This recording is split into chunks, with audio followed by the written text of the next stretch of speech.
경제와 정보를 생생하게 전달해드리는 경제월드 이슈엔 오늘도 다양한 소식 준비했습니다. 설 연휴 첫날인 어제 코스피는 외국인 매수세에 힘입어서 전그레일보다 1.5% 상승한 3,147선에서 마감했습니다. 쿠팡 이슈 등 개별 업종과 관련된 호재성 재료 등이 긍정적인 영향을 주면서 대부분의 업종이 강세를 보였는데요. 오늘 장에선 어떤 흐름을 보일지 잠시 후 체크해보겠습니다. 최근 들어서 암호화폐인 비트코인 가격이 고공행진을 나타내고 있습니다. 1코인당 5만 달러를 눈앞에 두고 있는데요. 다시 보는 비트코인 광풍, 이유 있는 상승세인지 아니면 거품인지 이슈엔 직설에서 자세히 짚어보겠습니다. 그럼 먼저 기업 이슈부터 살펴보겠습니다. 장현재 아나운서 소식 전해주시죠. 네, 장현재입니다. 개장 전 전일장 특징 업종 먼저 확인해 보시죠. 우선 골판지 관련주입니다. 설 연휴 직후 골판지 제조업체 주가가 일제히 급등했습니다.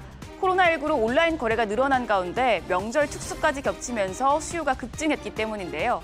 미국 상장을 계기로 쿠팡의 성장세가 이어질 경우엔 택배용 박스 수요도 늘어날 것이란 기대가 호재로 작용하는 모습이었습니다.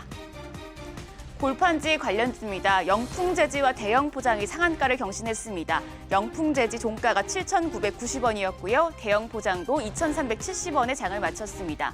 이 밖에 태림 포장과 대림재지는 10% 가까운 상승세 보여줬습니다. 태림 포장이 5,890원, 대림재지가 13,750원이었고요. 한국 수출 포장도 7.46% 올라 25,200원에 장을 마쳤습니다. 다음으론 반도체 관련주입니다. 전 세계 자동차 업체를 덮친 반도체 품귀 현상을 극복하기 위해서 미국과 EU 등이 반도체 역량을 키우기 위해 투자를 계획하고 있는데요. 특히 미국의 바이든 대통령이 몇 주 안에 핵심 물자의 공급망 문제를 포괄적으로 점검할 것을 지시하는 범정부적 행정명령에 서명할 예정인 것으로 알려지면서 미국의 필라델피아 반도체 지수가 연일 신고가를 경신했습니다. 이에 따라 국내 반도체 관련주의 상승 모멘텀으로 작용을 했는데요. 반도체 대표주죠. DB하이텍이 5.19% 올라 64,900원, SK하이닉스가 4.76% 올라 종가는 13만 2천원이었고요. 삼성전자도 3.19% 올라 84,200원에 장을 마쳤습니다. 이밖에 반도체 장비주도 흐름이 좋았습니다. SFA 반도체가 26.56% 급등했습니다. 종가는 8,910원이었고요. 텍스 역시도 11.3% 올랐습니다. 마감가는 32,750원이었습니다. 계속해서 2차 전지 대표주도 함께 살펴보시죠. LG와 SK의 배터리 소송전에서 미국 국제무역위원회 ITC가 LG 측에 손을 들어줬죠. 이와 관련해서 NH투자증권은 결론적으로는 LG화학의 글로벌 2차 전지 사업 전략에는 중립적인 영향을, SK이노베이션의 경우 예상했던 결과지만 앞으로의 합의금 규모에 따라 재무와 신용등급 변동의 불확실성이 지속될 것으로 전망된다고 밝혔습니다. LG화학은 이 소식에 어제 3.13% 올랐습니다. 종가는 99만 원이었고요. 삼성 SDI도 2.81% 올라 종가는 80만 5천 원이었습니다. 반면에 SK이노베이션은 4.22% 하락해 마감가는 28만 4천 원이었습니다. 마지막으로는 조선주입니다. 조선주가 국제 유가가 급등한 영향을 받아서 상승 마감했습니다. 바이든 대통령이 사우디아라비아 공항을 공격했다고 주장한 후티 반군에 대해 국무부의 테러단체 지정을 취소했는데요. 이에 따라 사우디아라비아와 미국의 동맹관계가 악화될 수 있다는 우려가 커지면서 지난 12일 WTI가 59달러 47센트까지 급등을 했습니다. 유가 급등에 더해서 삼성중공업 같은 경우에 7,812억 규모의 수주 소식까지 전해지면서 오름세를 보였습니다. 삼성중공업 2.93% 올라 종가 6,670원이었고요. 이 밖에 한국조선해양과 현대미포조선이 5%대 상승세 보여줬습니다. HSD 엔진이 3.74% 올라 종가는 7,480원이었고요. 대우조선해양도 1.8% 올라 마감가는 27,100원이었습니다. 여기까지 기업 이슈 전해드렸습니다. 이어서 전일장 상황 전해주시죠. 설 연휴가 끝난 15일 역대 최고치를 기록한 미국 증시 훈풍에 힘입어서 코스피와 코스닥 양시장 모두 상승으로 마감이 됐습니다. 이날 코스피는 전거래일보다 46.42포인트, 1.5% 상승하면서 3,147에 마감이 됐습니다. 코스닥 지수 역시 전거래일보다 17.66포인트, 1.83% 상승하면서 981.97의 거래를 마쳤습니다. 수급 상황 살펴보겠습니다. 이날 유가증권 시장에서 외국인은 홀로 7,257억 원 순매수를 나타냈고요. 반면 개인 투자자, 기관 투자자는 각각 3,466억 원, 4,211억 원어치를 순매도했습니다.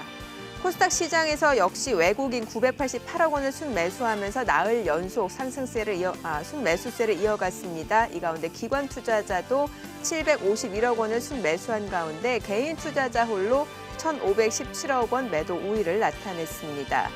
이날 코스피 시가총액 상위 10위권 내에서는 기아차를 제외하고는 전 종목이 상승으로 마감이 됐습니다. 특히 삼성전자, SK하이닉스가 3%에서 4% 강세를 보여줬고요. 또 전기차 배터리 영업비밀 침해 소송에서 승리한 LG화학도 3% 올랐습니다. 반면에 패소한 SK이노베이션 4% 약세로 마감이 됐고요.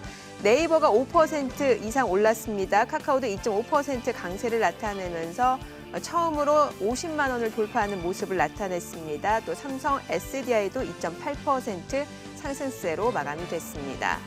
업종별로 봤을 때는 종이목재 섹터가 6% 강세를 보여줬습니다. 쿠팡의 뉴욕 증시 상장 추진 소식에 대한 기대감으로 대형 포장, 영풍재지가 강세를 나타내면서 종이목재 섹터의 상승을 이끌었고요.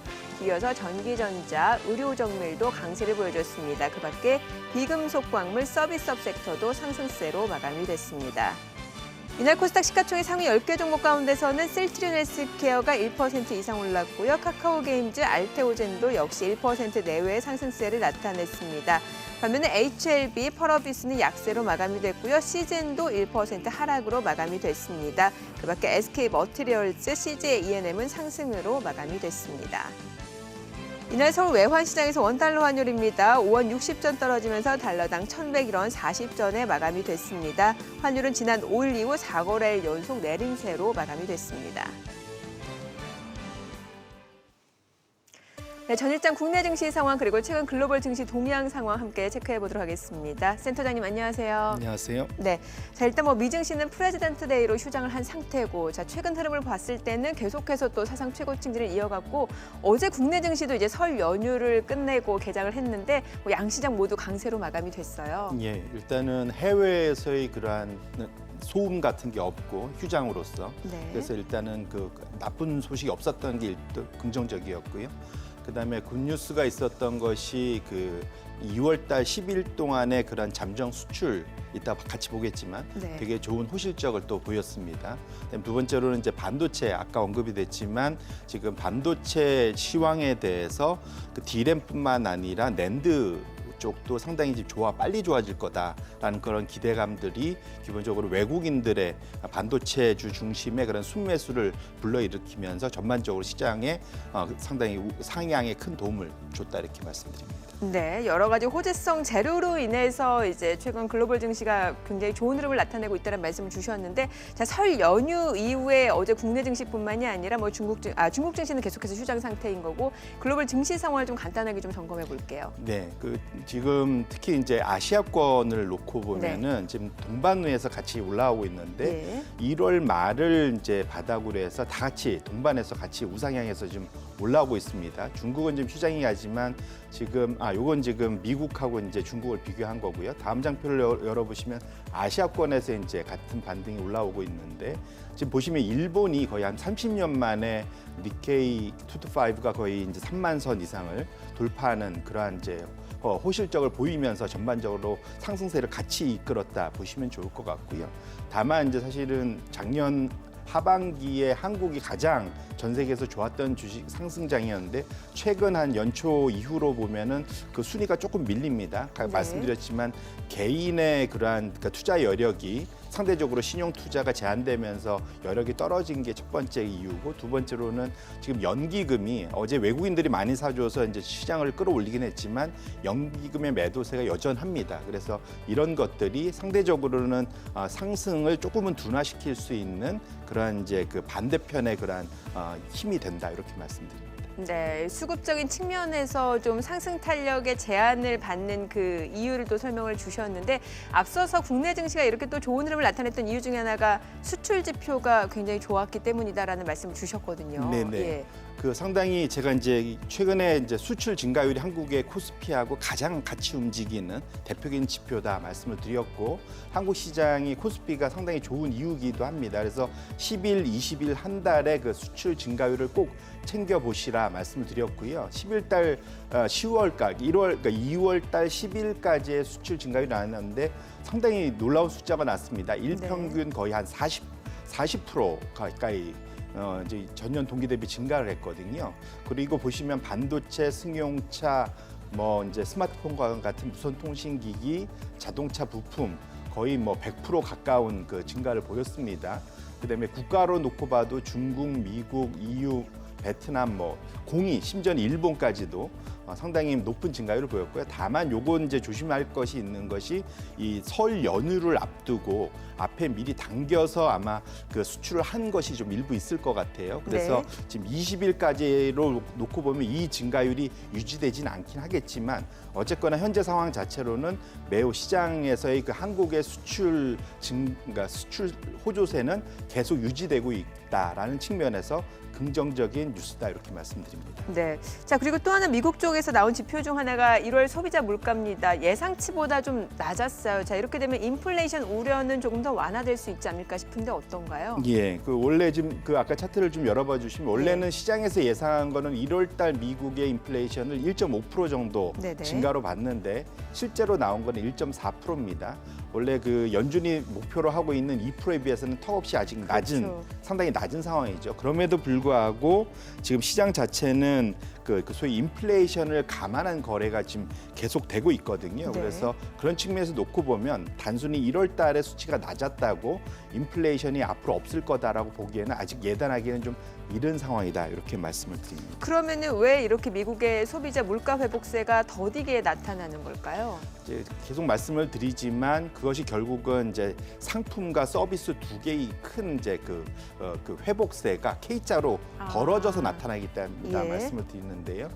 차트를 열어봐 주시면 보시면 상품은 이미 작년 그 코로나 발생 이전 수준을 넘어서서 더 많이 소비를 하고 있습니다. 집에 있으면서 많은 내구재들을 소비를 하고 있는 거죠. 반면에 네. 이제 밖으로 못 나가다 보니까 서비스는 여전히 소비가 덜 되고 있습니다. 뭐 항공, 호텔, 뭐 기타 등등의 그런 레스토랑 뭐 이런 모든 것들의 서비스가 소비가 덜 되고 있고 미국 GDP의 절반이 지금 서비스에서 나오기 때문에 상대적으로 이것의 이제 비중 때문에 그런데요. 결국은 지금 백신 접종이 진행되고 있고 날씨가 따뜻해지면 코로나가 확실히 진정이 될 겁니다. 그렇죠. 하반기로 가면 갈수록 결국은 서비스도 올라올 거기 때문에 전체적인 합의 토탈의 그러한 CPI는 우상향할 수밖에 없고 거기에 기반해서 투자자들을 움직이고 있다 이렇게 말씀드립니다. 그럼 지금 화면에 나오고 있는 그 K자 회복세에서 그 아래쪽 하단에 위치한 서비스 물가 자체도 같이 올라올 거다라는 말씀을 주신 거고 네. 자 이렇게 되면은 그 미 연준의 인플레이션 목표치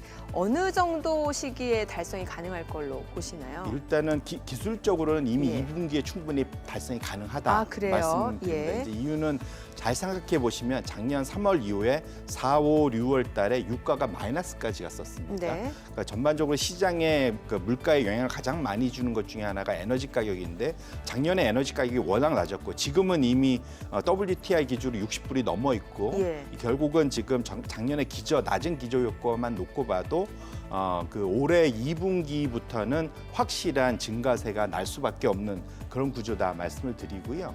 여기 하나 더 붙여서 지금 차트가 열려 있는 게 네. 미국의 이제 중소기업들이 가격을 끊임없이 올리고 있다는 거죠. 그게 이제 짙은 파란색인데 이게 보통 CPI에 비해서 6개월 먼저 선행을 합니다. 예. 지금 미국의 중소기업들은 재고도 지금 부족하고 그다음에 그 인력도 부족하고 그다음에 그 수입 물가는 올라가고 그러다 보니까 이거를 고스란히 고스란히 수요가 살아있기 때문에 자기네 판매 가격으로 다 전가하고 있는 거거든요. 네. 그러다 보니까 이제 시차를 두고 CPI는 지금 2분기, 3분기로 갈수록 올라갈 수밖에 없는 구조가 있기 때문에 이미 한 2분기 정도 되면 그러니까 연준의 목표인 2%는 넘어갈 거다 이렇게 볼 수 있을 것 같습니다. 네.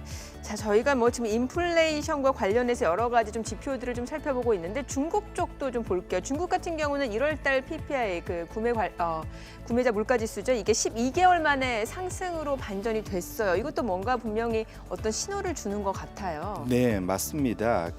기본적으로 이제 중국의 이제 생산자 물가 상승은 예. 이제 사실은 어찌 보면 그러니까 미국 입장에서는 수입 물가에 해당하는 거거든요. 그래서 되게 중요한 거고 중국의 생산자 물가 자체가 지금 결국은 앞으로 올해 갈수록 급격하게 올라갈 거다라는 게 지금 저기 나오는 예. 추정치거든요. 그래서 그것이 의미하는 바는 뭐냐면 지금 원자재 가격이 네. 작년 하반기부터 급격하게 올라왔습니다. 지금도 올라가고 있습니다. 예. 그것들을 결국은 생산자들이 그대로 이제 가격에 전가하다 보니까 원자재발 생산 물가 자체가 지금 올라가고 있는 상황이고요. 이것 자체가 결국은 달러 약세와 맞물리면서 그러니까 미국 입장에서는 수입을 하는 물가가 급격하게 올라갈 수밖에 없습니다. 그런 측면에서 놓고 본다면 결국은 미국의 그런 물가 상승의 가장 중요한 원동력이 중국의 생산자 물가 상승이고 그것은 상당히 유지될 가능성이 높다 이렇게 말씀을 드립니다. 네, 알겠습니다. 자, 오늘 양시장 또 추가적으로 상승세 이어갈 걸로 예상됩니다. 저희는 잠시 후 동시효과 상황 그리고 전략으로 돌아오겠습니다.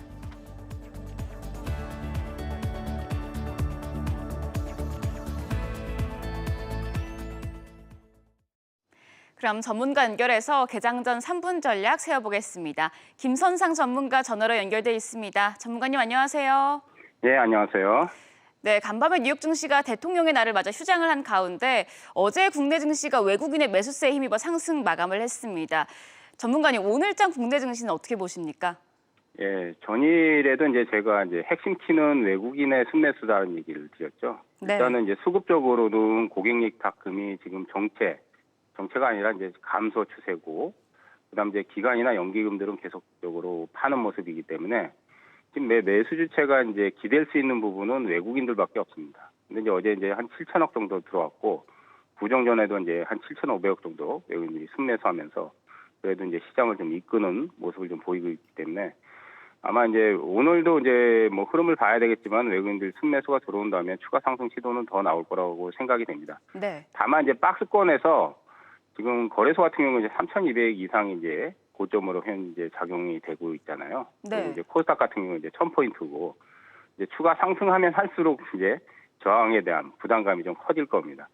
물론 이제 수급이 뭐 기관도 가세하고 외국인도 가세하고 이렇게 뭐 쌍끌이 매수가 들어온다면 굉장히 강력하게 뭐 고점을 뚫어버리겠지만 당분간 아마 그러지는 않을 것 같아요. 다만 이제 이번 주에 그래도 그나마 수급적으로 외국인들이 좀 매수가 들어와서 추가 상승을 조금 기대를 하지만 이제 박스권에서 저항대 또 올라가면 또 저항을 받는 그런 부분은 좀 감안을 하고 투자 포인트를 좀 잡아야 되지 않을까 생각이 됩니다. 네, 지금 업종별로 살펴보자면 어제 쿠팡의 뉴욕 증시 상장 관련 소식과 관련해서 물류와 제지 관련주들이 핫했습니다. 여기에 더해서 반도체 관련주들도 미국과 유럽의 여러 가지 지원 계획에 힘입어 급등하는 모습이었는데요. 오늘장은 어떤 업종에 관심 가져볼 수 있을까요? 어제도 뭐 그 얘기를 했죠. 어제도 제가 개장 전에 반도체에 대한 얘기를 했습니다. 왜냐하면 이제 미국에서 이제 급등을 했고 최근에 이제 차량용 반도체 품귀 현상이 또 굉장히 좀 많이 일어나고 있는 상황에서 뭐 차량용뿐만 아니라 이제 인공지능이라든지 스마트폰, TV 이런 쪽에 이제 반도체 부품 쪽에 아무래도 쇼티지 가능성이 상당히 좀 많이 일어날 거라고 생각이 돼요. 네. 특히 이제 미국이나 유럽 쪽에서도 지금 뭐 반도체에 대한 뭐 설계 투자를 더 집중한다는 얘기가 나오고 있고 반도체 부족이 당분간은 계속될 확률이 상당히 높거든요. 또 거기다가 지금 보면 이제 뭐 미국의 이제 필라델피아 반도체 지수는 사상 최고치를 지금 경신하고 있기 때문에 네. 당분간 반도체 업황이 뭐 계속 좋다고 볼 수밖에 없는 그런 상황이기 때문에 오늘도 역시 반도체 공정, 후공정, 전공정, 장비주나 뭐 테스트 장비, 그다음 소재 이런 쪽을 계속적으로 집중해야 되지 않을까 좀 생각을 해봅니다. 그리고 어제도 얘기했지만 쿠팡이 이제 좀 이슈가 돼가지고 물류, 제지, 그 외에 이제 관련 수혜주들 초급등이 나왔어요. 이거는 네. 굉장히 이번 주에 보면 핫 이슈이기 때문에 거기서 이제 관련 수혜주들이 조금 더 파생이 되면 그런 쪽의 개별주들 좀 타켓을 좀 잡아도 되지 않을까 생각이 됩니다. 네, 반도체 관련주와 쿠팡 관련주 오늘도 눈여겨보셔야겠습니다. 전문가님 그럼 마지막으로 오늘장 대응 전략도 세워주시죠. 예, 시장은 이제 수급이 그래도 외국인들 쪽이 좀 붙어주고 있기 때문에 수급적으로는 조금 더 상승을 할 수 있는 여력은 있는데 이게 이제 종목별로 편차가 되게 심해요. 네. 왜냐하면 지수가 어제 거래소가 올라가도 보면 어제도 제가 개장 전에 IT주들 좀 보자 했는데 IT주만 움직여버려요. 그러니까 다른 종목은 안 간다는 얘기예요. 그러니까 지금은 주도주 쪽에 이제 업황이 좋고 핵심적으로 그 주도주의 섹터 안에서 놀아야 수익을 낼 수 있기 때문에 네. 지수보다는 종목적으로 핵심적인 그 섹터 내에서 종목을 타켓을 잡아야 그래야 수익이 나니까 그쪽을 집중을 해야 되는 게 확실한 포인트라고 봅니다. 그러니까 이제 이번 주는 반도체 업종이면 반도체 장비나 소재 쪽으로 집중을 해야 되겠죠. 그래서 이제 그쪽으로 타켓을 잡으시고 개별주 같은 경우는 이슈가 지금 쿠팡이나 그 외에 이제 수혜주들이 좀 부각이 되니까 그쪽에 관련해서 이제 테마성이나 이슈에 탈 수 있는 종목을 집중을 해야 좀 수익을 올릴 수 있을 거라고 봅니다. 그러니까 네. 종목 차별화해서 종목들 선정을 좀 잘 하시는 게 좀 필요할 것 같아요. 네, 알겠습니다. 말씀 잘 들었습니다. 김선상 전문가였습니다. 지금까지 개장 전 3분 전략 세워봤습니다. 네, 지금 시각 8시 51분 향해 가고 있습니다. 자, 오늘 양시장 예상 체결지수 확인해 보도록 하죠. 코스피 오늘 0.4% 추가적으로 상승세 이어갈 걸로 보입니다. 현재 예상 체결지수 3,161포인트로 기록이 되고 있고요. 코스닥도 역시 추가적으로 오름세가 예상이 되고 있습니다. 0.7% 강세 출발 예상되면서 988선을 웃돌면서 출발할 걸로 보입니다. 시가총액 상위 종목 예상 체결가 확인해 보도록 하죠. 어제 반도체 섹터의 강세가 시장 상승을 이끌었던 모습이었죠. 오늘 삼성전자 0.4% 오름세 예상되고 있고요. SK하이닉스 0.7% 또 1% 상승 출발 예상되고 있습니다. 현재 예상 체결가 143,500원으로 기록이 되고 있고요. LG화학도 역시 오름세가 예상이 되고 있습니다. 예상 체결가 998,000원이네요. 자, 그리고 어제 네이버를 비롯해서 카카오, 플랫폼 관련주들 강세도 두드러지는 모습이었습니다. 쿠팡의 뉴욕 상장 추진 소식에 일단은 플랫폼 관련주도 기업 가치를 재평가 받아야 된다는 분석들이 많이 나오고 있습니다. 이런 소식 힘입어서 어제 카카오는 처음으로 50만 원을 돌파하는 모습이었고요. 오늘도 추가적으로 상승세 이어갈 걸로 보입니다. 예상 체결가 50만 3천 원, 네이버도 1% 강세가 예상이 되고 있습니다. 자, 어제는 그야말로 쿠팡 대기라고 해도 과언이 아니었을 것 같습니다. 쿠팡의 뉴욕 상장, 뉴욕 증시 상장 추진 소식이 더해지면서 쿠팡의 협력사들이 어제 상한가를 기록을 했었습니다.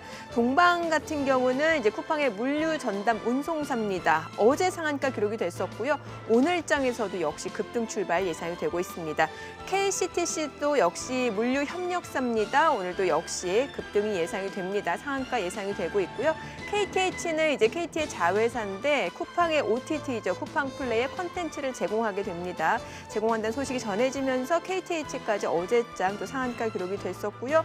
오늘도 역시 또 두 자릿수 상한가 예상이 되고 있습니다. 세 종목 모두 쿠팡에 관계된 협력사라고 보시면 될 것 같고 오늘도 추가적으로 상한가 예상이 되는 시장 분위기입니다. 자, 코스닥 시가총액 상위 종목 예상 체결가도 확인해 보겠습니다.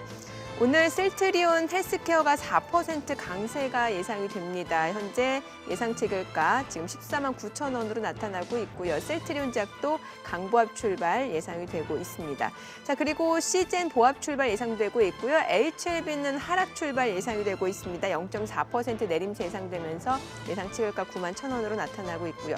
자, 이 가운데 오늘 제넥신 또 9% 강세가 예상이 되고 있습니다. 어제도 4%대 강세를 나타냈었죠. 오늘도 추가적으로 상승세 이어갈 걸로 보입니다. 현재 예상 체결가 10만 6,400원으로 기록이 되고 있고요. 그 밖에 카카오게임즈, 또 에코프로비엠, SK머티리얼즈도 1% 내외의 상승 출발 예상이 되고 있습니다. 자, 이제 개장까지 6분가량 남았습니다. 저희가 다시 한번 좀 시장에 영향을 미칠 만한 변수, 이슈 좀 체크를 해보도록 하죠. 자, 저희가 인플레이션 얘기를 좀 계속해서 계속해서 하고 있습니다. 앞서서 이제 중국의 그 생산자 물가 지수가 좀 반등을 보여주고 있다는 측면에서 미국 쪽에서는 수입하는 측면에서 당연히 그럼 이제 소비자 물가 상승을 지금 예상할 수밖에 없는 구조고, 자 이러면은 기대 인플레이션 수치 자체도 좀 계속해서 높아질 수밖에 없을 것 같다는 생각이 드네요. 네, 맞습니다. 이제 실물 경기보다 더 먼저 가는 게 시장이고 네. 시장의 그 기대, 인플레이션에 대한 기대가 나타나는 게 기대 인플레이션입니다. 그래서 지금 보시면 5년물, 10년물, 30년물 공이 다 지금 작년 3월 말을 바닥으로 가파르게 좀 올라가고 있고요. 예. 특히 이제 5년물 기준으로는 5년 내 지금 가장 최고점을 뚫고 올라가고 있습니다. 2.3% 정도 되고요. 이미 기대 인플레이션만 놓고 보면은 연준의 목표를 이미 훌쩍 좀 넘어서 있는 상태다 보시면 좋을 것 같고요. 여기에 이제 플러스해서 지금 그 미국의 그 10년물 명목 금리도 지금 1.21%까지 좀 올라가고 있습니다. 예. 결국 요 두 개를 빼면 실질 금리인데 실질 금리가 지금은 여전히 마이너스 1% 초반대까지 지금 최저치로 낮아져 있지만 결국은 기대 금리가 올라가고 명목 금리가 따라 올라가다 보면 실질 금리 자체도 이제 올라오게 됩니다. 예. 그래서 그렇게 놓고 보면은 그것이 결국은 시장에 큰 변화를 일으키는 대표적인 트리거이기 때문에 지금 저 기대 인플레이션과 명목 금리의 흐름 자체를 계속 좀 살펴볼 필요가 있겠다 말씀드립니다. 그러면 센터장님께서 앞서서 2분기 중에는 그 연준의 인플레이션 목표치 달성할 가능성이 있고, 자 그럼에도 불구하고 연준은 2%를 우회하더라도 좀 상당 부분은 지금의 양적 완화 기조를 유지하겠다라고 밝혔잖아요. 그러면은 좀 기대 인플레이션도 높아지고 있는 상황이고, 결국에 올해 안에 어쩌면은 그 미국 쪽에서 어떤 자산 매입 규모를 축소하거나 양적 완화 기조 자체가 조금 뭔가 변화될 가능성이 충분히 있다라고 보시는 겁니까? 네, 결국은 지금 시장에서 지금 낙관적으로 보는 분들은 자산 매입 축소는 내년부터, 예. 금리 인하는 내후년부터라고 예. 말씀드리고 있는데 이 기대 인플레이션이 예상보다 빨리 오고 실질 금리가 올라오기 시작하면은 그것이 당겨질 수도 있다라는 거죠. 그래서 대략 지금 시장에서 반반으로 올해 4분기 정도부터 소위 자산 매입 축소가 있을 거다라는 분들이 좀 지배적인데 이 속도가 결국은 현재 시장에서 지금 진행되고 있는 인플레이션의 그 속도에 따라서 당겨질 수도 있다는 측면을 좀 지켜보실 필요가 있겠다 말씀드립니다. 그런 측면에서 최근에 원자재 가격 그 상승세도 심상치가 않은 것 같습니다. 구리 가격이 지금 중국의 수요 증가 여파로 인해서 8년 만에 또다시 최고치를 기록했습니다. 뭐 구리뿐만이 아니라 전반적으로 산업 금속 자체의 가격이 많이 올라가고 있어요. 네, 맞습니다. 제가 말씀드린 대로 인플레이션이 오는 구간에서 제일 좋은 첫 번째 자산구는 상품 안에서도 산업금속이다 계속 예. 말씀을 드렸고요.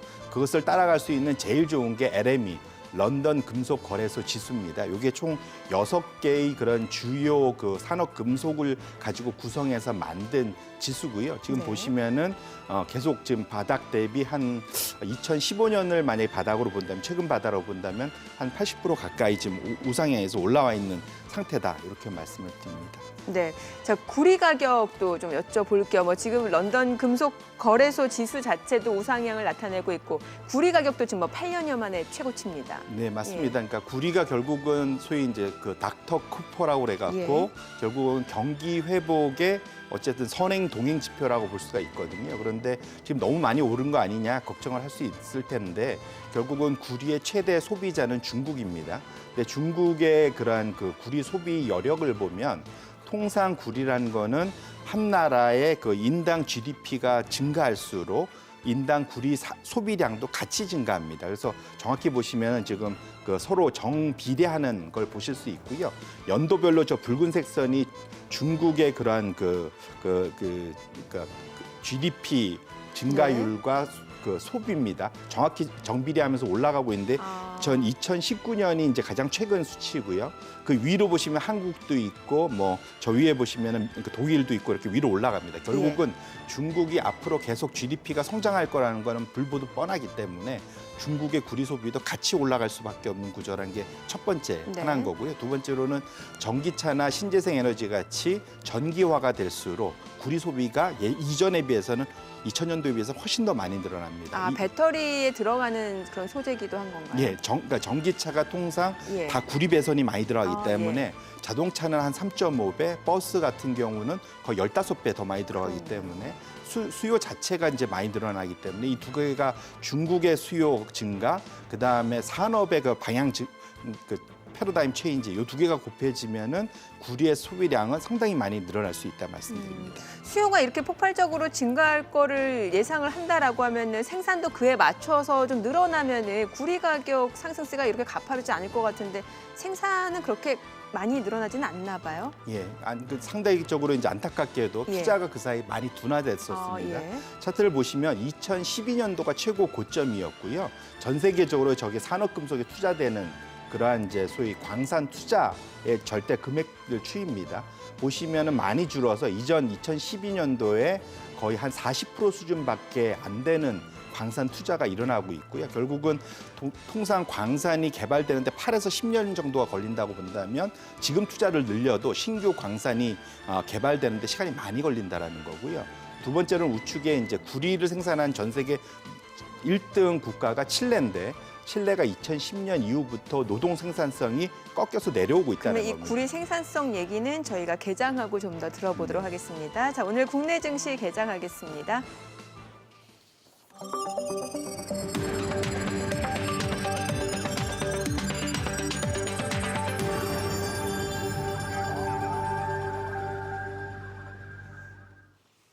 네, 2월 16일 화요일 개장이 됐습니다. 자, 어제 설 연휴를 마치고 개장한 국내 증시 양시장 모두 강세로 마감이 됐습니다. 일단 전반적으로 좀 호재성 재료들이 많은 것 같습니다. 미증시도 지금 간밤에는 휴장을 했습니다만 그 이전에 사상 최고치를 기록한 미증시 훈풍 여파로 국내 증시도 강세를 나타냈었고요. 또 쿠팡의 뉴욕 증시 상장 추진 소식이 더해지면서 종이목재 섹터가 시장 상승을 또 주도하기도 하는 모습이었습니다. 뿐만 아니라 또 반도체 섹터 계속해서 슈퍼사이클이 진행될 것이다. 또 차량용 반도체 수요가 급증할 것이다라는 분석들이 많이 나오면서 국내 대장주죠. 삼성전자, SK하이닉스의 강세가 나타나면서 시장 상승을 나타내는 분위기였습니다. 또 어제는 외국인이 모처럼 순매수를 보여주는 모습이기도 했습니다. 외국인의 이런 매수세가 계속해서 이어질 수 있는지 여부도 관전 포인트가 될 것 같고요. 또 연기금의 매도 규모도 좀 체크를 해보셔야 될 것 같습니다. 자, 오늘 양시장 출발지수 확인을 해보도록 하죠. 먼저 코스피 출발지수입니다. 현재 0.2% 상승세를 나타내고 있습니다. 3,153.43포인트고요. 코스닥 지금 0.28% 올라갑니다. 984.98포인트입니다. 시가총액 상위 종목 시초가도 확인을 해보도록 하죠. 오늘 보시게 되면은 삼성전자, SK하이닉스 상승세 보여주고 있는 상황입니다. 각각 0.4%. SK하이닉스 상승 탄력이 조금 더 강한 것 같습니다. 현재 1% 넘는 상승세를 보여주고 있네요. 133,500원에 거래되고 있고요. 삼성전자도 84,600원입니다. 어제 플랫폼 관련주 네이버 카카오도 강세를 보여줬습니다. 네이버가 1.6% 상승으로 392,500원에 거래가 되고 있고요. 나흘 연속 상승세를 이어가고 있습니다. 골드만삭스, JP모건 청구를 통해서도 빠르게 매수 주문이 들어오고 있는 상황이에요. 사실 쿠팡이 뉴욕 증시 상장을 하게 되면서 이제 플랫폼 관련주들도 다시 한번 시장에서 재평가를 받아야 된다라는 그런 분석들이 많이 나오고 있죠. 그에 따라 네이버, 카카오가 어제 강세를 나타냈고 특히 카카오 같은 경우는 최근에 실적을 발표를 했습니다. 지난해 연간 기준으로 봤을 때 사상 최대 실적을 기록을 했고 연간 매출 4조 원을 돌파하기도 했습니다. 어제 처음으로 50만 원을 돌파해냈었고요. 오늘 또 추가적으로 올라갑니다. 0.4%까지 올라갑니다. 카카오가 현재 50만 3천 원, 50만 4천 원까지 올라갑니다. 지금 외국계 창구를 통해서도 매수 주문이 빠르게 들어오고 있는 모습이고요. 자, 그리고 현대차, 기아차, 현대모비스도 살펴보도록 하죠. 최근에 애플과의 협력설, 결렬설 나오면서 주가가 큰 변동성을 나타냈었는데요. 어제도 좀 반등을 보여줬었고요. 계속해서 현대차는 나흘 연속 반등세를 이어가고 있습니다. 현재 0.2% 상승으로 24만 8천 원에 거래되고 있고요. 어제 시가총액 10위권 내에서 유일하게 하락했던 기아차입니다. 오늘은 반등을 보여주고 있습니다. 0.3% 상승세입니다. 현재 86,100원 선에서 거래가 되고 있습니다. 자, 그리고 현대모비스 올라갑니다. 역시 34만 4천 원에 거래가 되고 있습니다. 최근에 유가 강세가 이어지고 있습니다. 유가의 상승세가 나타나면서 정유주, 화학주들 강세가 이어졌었죠. 어제 SOL 많이 올랐습니다. 오늘 올라가긴 합니다만 어제만큼의 탄력도는 아닙니다. 그런데 최근에 주가 상황을 놓고 봤을 때는 SOL 7거래일 연속 상승세에 이어지고 있는 상황이고요. 현재 89,100원까지 올라갑니다. 외국계 증권사를 통해서 지금 매수 좀 빠르게 들어오고 있고요.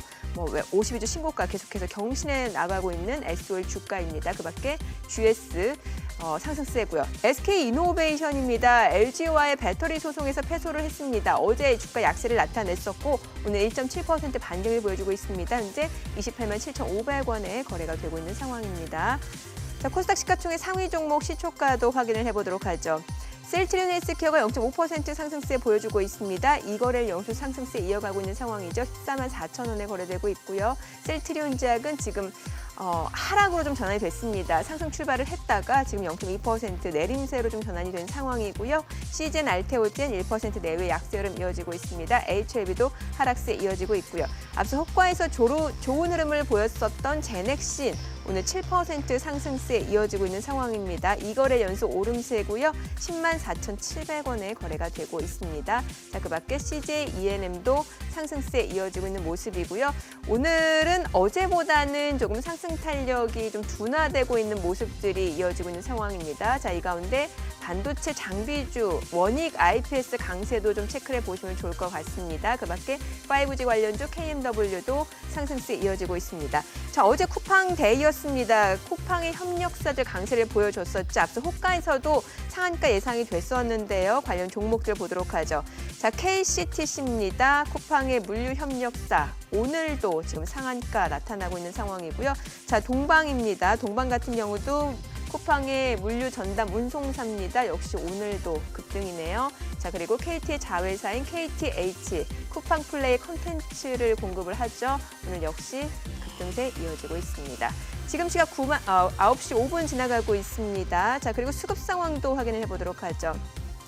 오늘 유가증권 시장에서 개인 투자자 순매수 보여주고 있습니다. 현재 1,392억 원 매수 우위 나타내고 있고요. 외국인도 74억 원 소폭 순매수입니다.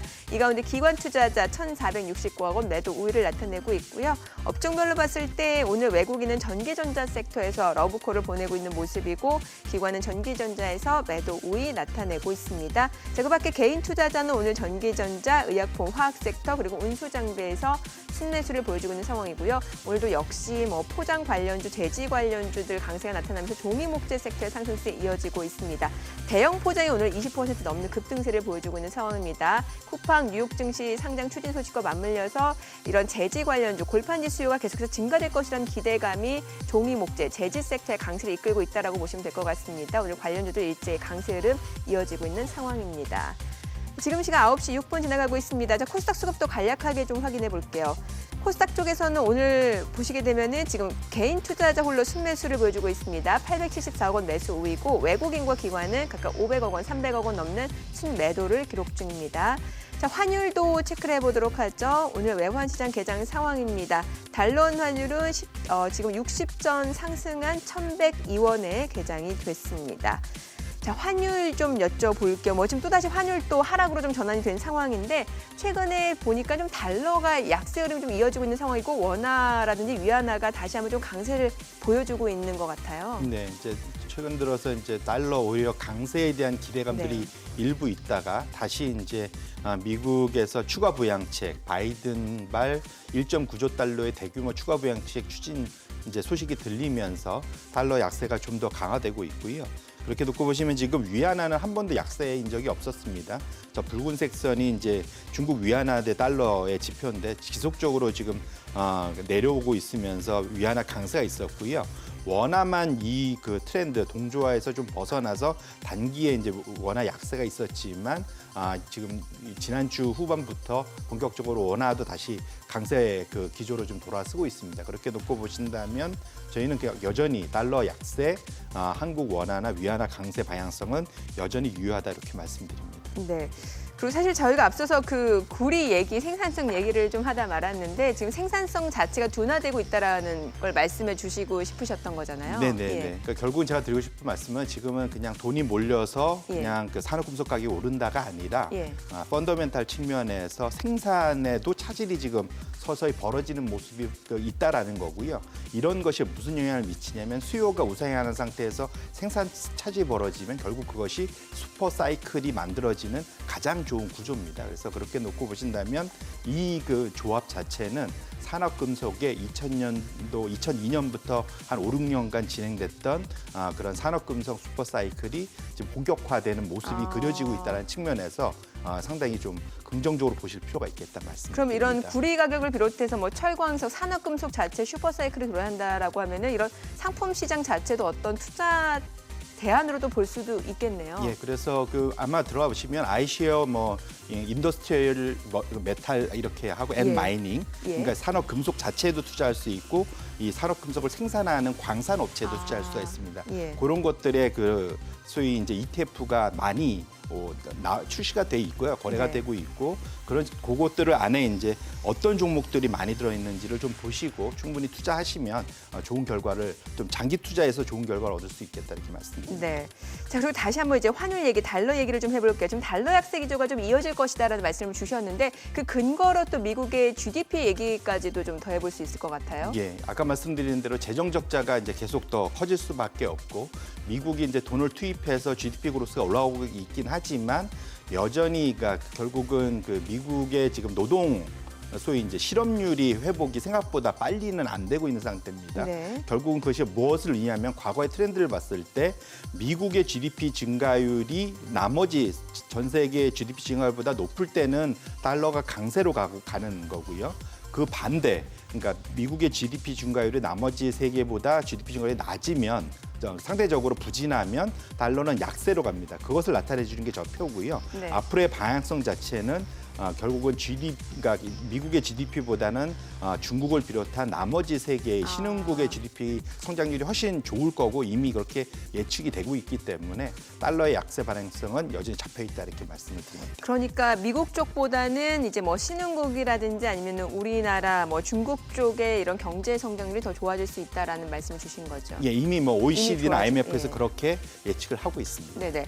자, 지금 글로벌적으로 전 세계적으로 기업들 이익 자체도 지금 좋아지고 있는 것 같아요. 네, 맞습니다. 상당히 이제 굿뉴스라고 볼 수가 예. 있고요. 그러니까 이익 수정 비율을 해서 이익을 상향한 숫자랑 이익을 하향한 숫자를 나눈 그거를 이제 이익 수정 비율이라는데 그것이 지금 보시면은 거의 30년 내 가장 좋은 수치로 지금 올라가 있는 상태고요. 결국은 이익 상향한 비율이 훨씬 더 많다라는 거죠, 숫자가. 그런 측면에서 놓고 보면 시장에는 상당히 긍정적인 뉴스라 이렇게 볼 수 있을 것 같습니다. 예. 자, 그리고 최근에 이런 뉴스를 봤어요. 지금 전 세계적으로 자금 자체가 주식 시장으로 다 몰리고 있다고 하더라고요. 이게 우리나라만의 현상이 아니라 글로벌리하게 나타나는 공동적인 현상이라고 하더라고요. 네, 이제 아까 말씀드린 인플레이션이 오고 금리가 올라가면 채권은 가격이 떨어집니다. 그러다 예. 보니까 채권에서 빠져나와서 이제 주식으로 들어온다라고 말씀을 드릴 수 있을 것 같고요. 그것이 지난 한 20년 동안 주간 단위로 주식 자금 유입이 역대 최고가 지난주에 이제 벌어졌습니다. 그만큼 시장에서는 주식 말고는 다른 대안이 없다라는 소위 이제 티나라고 하죠. 그런 측면에서 놓고 보면 지금의 흐름 자체가 이익의 개선, 그러니까 이게 이익 상향의 그러한 개선세, 거기에서 기댄 그런 주식 자금의 그런 유입 이런 것들이 맞물려서 지금 시장을 계속 강세로 만들고 있다 이렇게 말씀드립니다. 그럼에도 불구하고 이제 이렇게 너무 자금이 쏠리다 보니까 좀 버블 아니냐라는 우려 시각도 있는 게 특히 선진국을 중심으로 최근에 그러한 얘기들을 많이 하시는 것 같더라고요. 예, 맞습니다. 이제 결국은 지금 이익이 상향되면서 이익 증가율이 지금 역대급으로 지금 올라가고 있는 상태입니다. 예. 지금 차트가 보시면 지금 미국의 이제 3년에서 5년의 향후 장기 그러니까 EPS 증가율이 지금 보시면 저기 파란색 선인데 지금 완전히 지금 우상향으로 서 있습니다. 이게 지금 보시면 2000년도의 최고점에 비해서도 지금 훨씬 더 높은 수준으로 올라와 기울기도 있거든요. 아찔하네요. 예. 근데 지금 잘 보시면은 가파르게 올라가면 그다음에 꼭 가파르게 떨어집니다. 그런 측면을 꼭 보시면서 지금 최근 들어서 급격하게 올라온 것에 대해서는 좀 감안하실 필요가 있겠다 말씀을 드립니다. 신흥국은 어떻습니까? 상대적으로 신흥국은 조금은 이제 여전히 그러니까 V자 반등을 일으키고 있긴 한데 지수의 흐름과 놓고 보시면 상당히 유사하게 움직이고 있습니다. 그리고 아직 전고점을 돌파한 것도 아니고요. 그렇게 놓고 보시면 지금은 미국의 지금 이익 증가율은 거꾸로 보면은 작년이 워낙 안 좋았기 때문에 이제 기저효과 때문에 올라가는 게 크다라고 본다면 오히려 신흥국의 지금 이익 개선세 자체는 상대적으로 좀 천천히 좀 되고 있는 상태라서 아직은 좀 더 높이 올라갈 가능성이 높고 원자재 가격의 보통 그 상승과 신흥국의 이익 흐름, 마진 흐름은 같이 갑니다. 그래서 그렇게 놓고 보시면 지금 저 파란색 선이 좀 더 위로 올라갈 그런 개연성은 좀 더 높다 이렇게 말씀을 드립니다. 그럼 센터장님이 말씀해주신 내용을 좀 종합해 보게 되면은 미국은 뭔가 조금 불안할 수도 있다라는 말씀이신 거고 신흥국, 미국을 제외한 다른 신흥국은 아직은 조금 저평가되어 있다, 밸류에이션 부담이 별로 없다 이렇게 좀 보면 되는 겁니까? 네, 맞습니다. 지금 워낙 금리가 낮은 상황이고 지금 역대급으로 지금 유동성이 들어와 있기 때문에 시장이 위태위태하게 지금 아슬아슬하게 지금 조금씩 올라가고 있는 상태인데요. 지금 미국 보시면은 2000년도를 제외하고는 이제 CAP 기준으로 지금 거의 두 번째로 제일 높은 수준에 와 있습니다. 따라서 사실은 2000년도 초반까지 다시 올라갈 수 있겠다라고 기대할 수도 있겠지만 네. 항상 그렇게 올라가는 건 아니거든요. 이미 지금 버블 징후들이 여러 가지 나타나기 때문에 사실은 좀 조심할 필요가 있다 계속 말씀을 드리는 거고 그게 언제 올지는 알 수 없지만 적어도 뭐 내년 내후년까지 갈 거라고 저는 생각지 않습니다. 그래서 계속 좀 예의 주시하면서 긴장의 끈을 놓치지 말아야 되고요. 상대적으로는 지금 신흥국의 붉은색 선인데 과거 2000년대나 1980년대, 90년대에 비해서는 상당히 좀 낮은 상황이에요. 그러니까 예. 밸류에이션 부담이 없는 상황이라는 거죠. 그렇게 놓고 보시면 훨씬 더 마음 편하게 투자할 수 있는 게 신흥국 시장이고 거기에는 중국, 한국이 있다. 이렇게 말씀을 드립니다. 그리고 미국은 뭐 사실 지난해에도 굉장히 좋았고 특히 나스닥 쪽이 굉장히 좋았고 이제 올해까지도 지금 괜찮은 상황인데 실제로 기업들 실적 뚜껑을 열어보면은 또 80% 이상이 굉장히 좋은 실적을 발표를 하고 있어요. 자, 그럼에도 불구하고 신규 상장된 기업 실적은 또 그렇지 못하다라는 분석이 있더라고요. 네, 그 지금 신규 상장 그 쿠팡 때문에도 이제 그 이슈가 예. 나오고 있는데 이게 이제 무슨 말이냐면 지금 보통 시장이 좋으면 아무래도 새로운 그 신규 상장하는 기업들이 들어가서 자금을 유치하기가 훨씬 쉬워집니다. 예. 상당히 후하게 지금 대우를 받을 수 있다라는 거고요.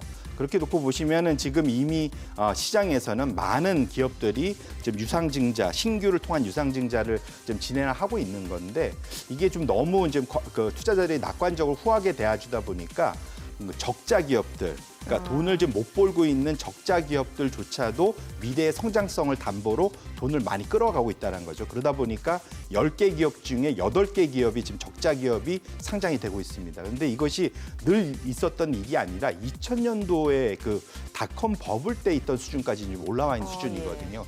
그만큼 시장의 투자자들이 너무 낙관적인 오히려 그 반대 근거도 될 수 있고 쿠팡이 지금 한 번도 돈을 못 벌어는 회사지 않습니까? 그래서 한국의 상장이 어렵기 때문에 미국으로 사실 간 거라고 볼 수 있거든요. 그래서 그렇게 놓고 보신다면 지금 사실은 저 시그널은 오히려 지금 미래 성장성 때문에 투자를 더 해야지라기보다는 지금이 오히려 지금 밸류에이션에 미래의 모든 이익을 다 끌어다가 영끌해서 지금 그 가격을 매겨주고 있는 상황이다. 볼 수 있기 때문에 지금 새롭게 그것을 사서 돈을 더 벌 수 있는 그런 가능성은 점점 낮아지고 있다는 측면에서 조심해야 될 그런 지표로 활용하실 필요가 있겠습니다. 사실 그동안 워낙 금리도 낮고 이러다 보니까 이제 미국 쪽도 그렇고 국내 증시에서도 그렇고 이게 성장주에 대해서 뭔가 기대가 컸습니다. 아웃퍼폼하는 모습을 나타냈는데 뭐 실제로 신규 상장하는 기업들도 마찬가지고요. 자, 그렇다면은 미국 내에서도 뭔가 업종별로는 이제 이익의 변화가 조금씩 나타날 수밖에 없는 시점일 것 같거든요. 예, 결국은 지금 연초 이후에 3개월 이후 동안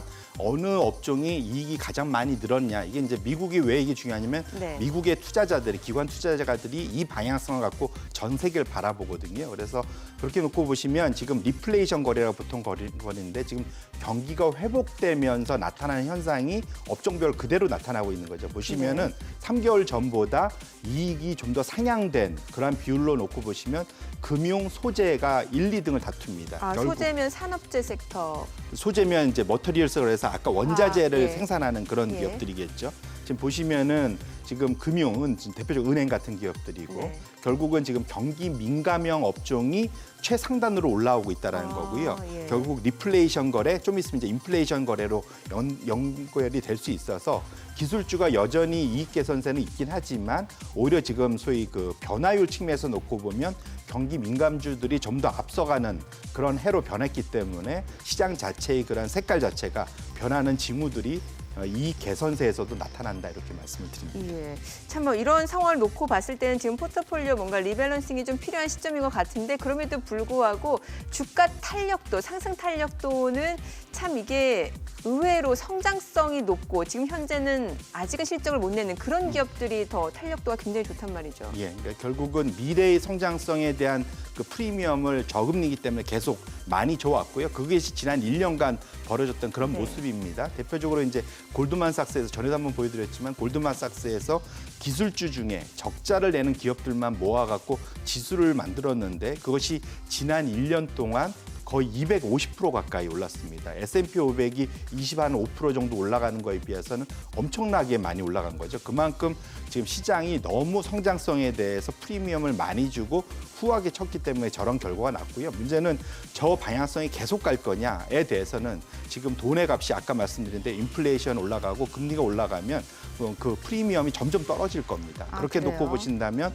저것을 보고 더 저기다 투자해지라기보다는 이제는 저기서 이익을 좀 실현을 해서 이제 소위 반대편으로 넘어가야지 훨씬 더 편안하고 안전한 투자를 할 수 있겠다 말씀드립니다. 그럼 이 적재기술주라고 하면은 뭔가 성장주 내에서도 아직까지는 흑자를 내지 못하는 그런 기업들이라고 봐야 되는 거네요. 그렇죠. 이제 미래 성장성 때문에 그냥 예. 투자를 계속 하는 건데 소위 뭐 가입자 수가 늘어난다든지 네. 매출이 많이 늘어난다든지 하지만 그 매출을 늘리기 위해서 비용을 너무 많이 쓰고 있기 때문에 이익을 아직 못 내고 있는 기업들이다 이렇게 보시면 좋을 것 같고요. 그런 측면에서 성장주에 대한 고민들을 좀 많이 하실 필요가 있겠다 말씀을 드리고 추가로도 하나 말씀드리면 아까 쿠팡 이슈와 관련해서 골판지 가격이 좀 많이 올라갑니다. 네네. 그런데 지금 제가 이제 아까 원자재 얘기하면서 장표는 못 넣었지만 펄프 가격이 네. 지금 급등을 하고 있습니다. 펄프 가격이요. 그러니까 펄프 가격이 이제 결국은 골판지를 만드는 원재료가 그렇죠. 되겠죠. 그런데 우리나라의 대부분의 골판지 업체들은 그 펄프를 수입을 해다가 예. 골판지를 만듭니다. 네. 그런데 보통 골판지 가격이 마진을 붙여서 같이 연동하면 문제가 없을 텐데 보통 이제 가격은 보통 정해져 있지 않을 거니까. 그러니까 전가를 시킬 수가 없는 거예요? 그러니까 그게 이제 생각보다 쉽지는 않을 가능성이 높습니다. 아. 그래서 결국은 어찌 보면 지금은 쿠팡 때문에 골판지의 주가는 좀 올라가고 있지만 예. 아이러니하게도 그 펄프 가격이 올라가면서 이익은 점점 축소될 가능성이 마진율이 떨어지네요. 있을 수 있습니다. 그래서 그것을 좀 체크를 하셔서 아. 골판지 업체들 중에서도 이익 증가가 그러니까 그 비용 증가가 잘 되는지 예. 안 되는지 체크하셔야 될 텐데 통상 그게 쉽지 않기 때문에 예. 오히려 주가하고 이익은 거꾸로 갈 수 있어서 그런 것들을 좀 조심하면서 접근하실 필요가 있겠다 이렇게 말씀드립니다. 비트코인 좀 여쭤볼게요. 뭐 지금 48,000불을 넘어서고 있는 상황인데 지금 레딧 그쪽이 뭐 비트코인 쪽으로 다시 몰리고 있다는 얘기도 나오고 있고 또 최근에 대마초 관련주도 많이 올라가더라고요. 네, 맞습니다. 예. 기본적으로 바이든 정부가 의료용 또는 레저용 마리화나를 합법화하는 것을 공약으로 내세웠기 때문에 이제 대마초 주가는 올라가기 시작을 했었는데요. 지금 방향을 보시면 지금 레딧 수만함매라고 제가 표현을 했는데 예. 레딧이 어느 특정 종목을 찍기만 하면 막 올라가요. 예, 미친 듯이 올라갑니다. 결국은 이것은 사실은 펀더멘탈로 올라간다기보다는 수급으로 올라간다고 보셔야 될 것 같고요. 그래서 지금 비트코인 이후에 지금 이제 소위 간택을 받은 것이 이제 대마초 관련주가 급등을 하고 있고 이런 것들은 우리가 이미 게임스탑이나 AMC 엔터테인먼트나 소위 블랙베리 같은 레딧이 찍어서 V자로 그러니까 큰 산을 이뤘던 주식들을 봤습니다. 결국은 그것을 소위 이제 부와 내동 매매를 하다 보면은 꼭 고점에서 잡고 상당히 고점 매수, 저점 매도하면서 손실을 일으킬 확률이 있기 때문에 서학 개미 투자분들은 저런 투자에 있어서는 좀 많이 조심할 필요가 있지 않겠느냐 이렇게 말씀을 드립니다. 네. 자, 그리고 이게 참 이익 증가율이 가져다주는 뭔가 그 함정이라고 해야 될까? 이게 분명히 기저효과가 있단 말이죠. 미국 전체적으로 놓고 봤을 때 기업의 이익 증가율이 높아지는 건 사실입니다만 그 이전에 워낙 안 좋았기 때문에 되게 조금만 올라도 좋아 보일 수도 있거든요. 이거에 대해서는 저희가 또 체크를 해봐야 될 것 같아요. 결국은 그것이 이제 이익 증가율을 무엇으로 이제 그 소위 계산할 거냐의 이슈인데요. 지금 차트에 보시면 파란색 선은 시가총액으로 가중 평균을 해서 올린 것이고요. 저 밑에 붉은색 선은 이익을 가중, 돈을 얼마나 실제로 많이 버느냐를 갖고 가중평균한 겁니다. 보시면 이제 차이가 왜 그러냐면 대표적으로 테슬라겠죠. 예. 테슬라의 이익 증가율은 엄청나게 높습니다. 근데 문제는 돈을 얼마 못 벌었기 때문에 조금만 벌어도 증가율은 높게 나타난 거죠. 예. 근데 테슬라의 시가총액은 지금 미국의 탑5 안에 듭니다. 그렇죠. 그러니까 결국은 마켓 웨이트로 시가총액 가중으로 했을 때는 저 파란색 선처럼 만들지만 실제로 이익 증가율은 그만큼 안 된다라는 거죠. 결국은 일종의 이제 착시 효과가 있다라는 예. 거고요. 그런 측면에서는 단순히 현재 이익 증가율을 마켓 웨이트로 계산된 것들을 보시고 투자하시는 건 좀 위험할 수 있겠다 이렇게 말씀을 드립니다. 예, 알겠습니다. 자, 뭐 지금 시장에서 또 영향을 미칠 만한 변수 또 거시적인 지표까지도 저희가 함께 체크해 봤습니다. 센터장님 오늘 말씀 고맙습니다. 네, 잘 들었습니다. 고맙습니다. 지금 시각 9시 23분 지나가고 있습니다. 자, 어제장 외국인 어떤 종목들 순매수했는지 외국인 순매수 상위 종목 현재 주가 상황을 살펴보겠습니다. 삼성전자, SK하이닉스, LG화학, 삼성 SDI, SK이노베이션 순매수했는데요. 오늘은 LG화학과 삼성 SDI가 지금 차익 실현 물량들이 좀 나오고 있는 모습이네요. 자, 그밖에 카카오, HMM, 두산퓨얼스, 한국금융지주 역시 외국인 순매수 상위 종목입니다. 오늘 HMM 상승세가 이어지고 있고요. 네이버 계속해서 탄력적으로 올라갑니다. 자, 기관 순매수 상위 종목도 살펴보도록 하죠. SK하이닉스, SUR, 롯데케미칼, KT 한화시스템입니다. 자, 오늘 일제히 상승세 이어지고 있는 모습이고요. 그밖에 한국금융지주, 이마트, 또 HMM, 카카오 역시 기관 순매수 상위 종목입니다. 오늘 이마트도 상승세 이어지고 있고 OCI도 올라갑니다. 지금 시각 9시 24분 지나가고 있습니다. 시장 전체적인 흐름 확인해 볼게요. 코스피가 상승폭이 조금 더 커졌습니다. 0.79% 상승세 3,171포인트고요. 코스닥도 상승세 유지해내고 있습니다. 985포인트입니다. 2월 16일 화요일 개장 상황 전해드렸습니다.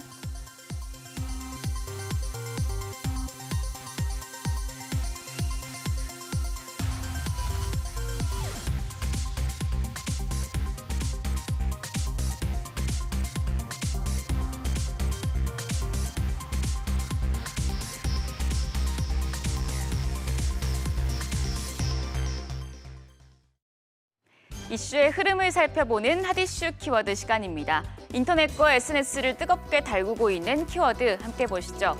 첫 번째 키워드, 세월호 구조 실패 김석균 무죄입니다.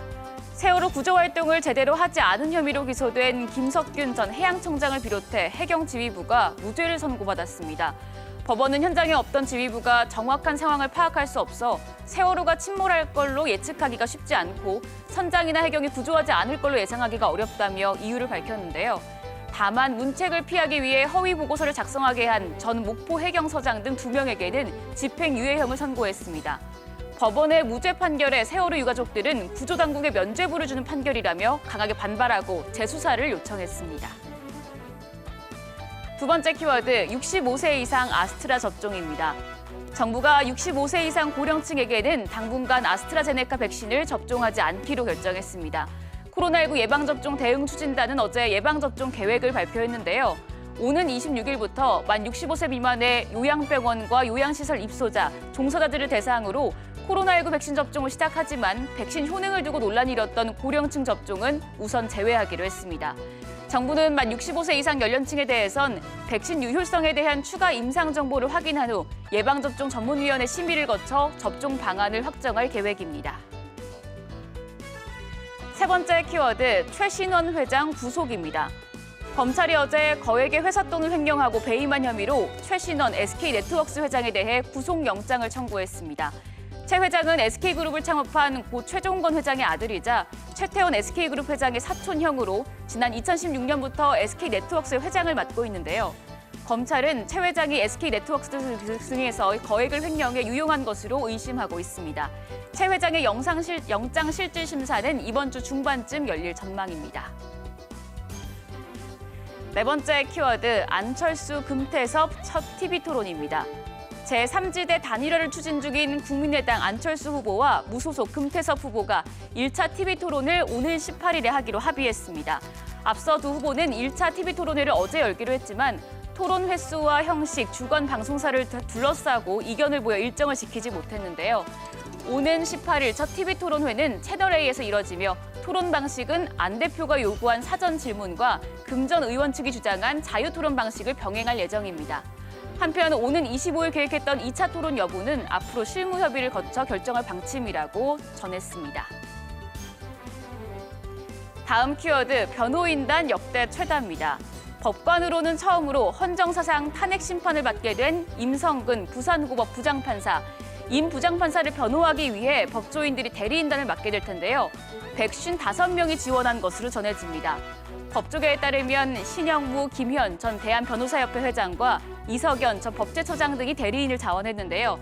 지원자들은 헌정사상 최초로 현직 법관이 부당하게 탄핵 소추가 됐다며 사법부의 독립과 법치주의를 수호하고 임 부장판사를 변호하기 위함이라고 설명했습니다.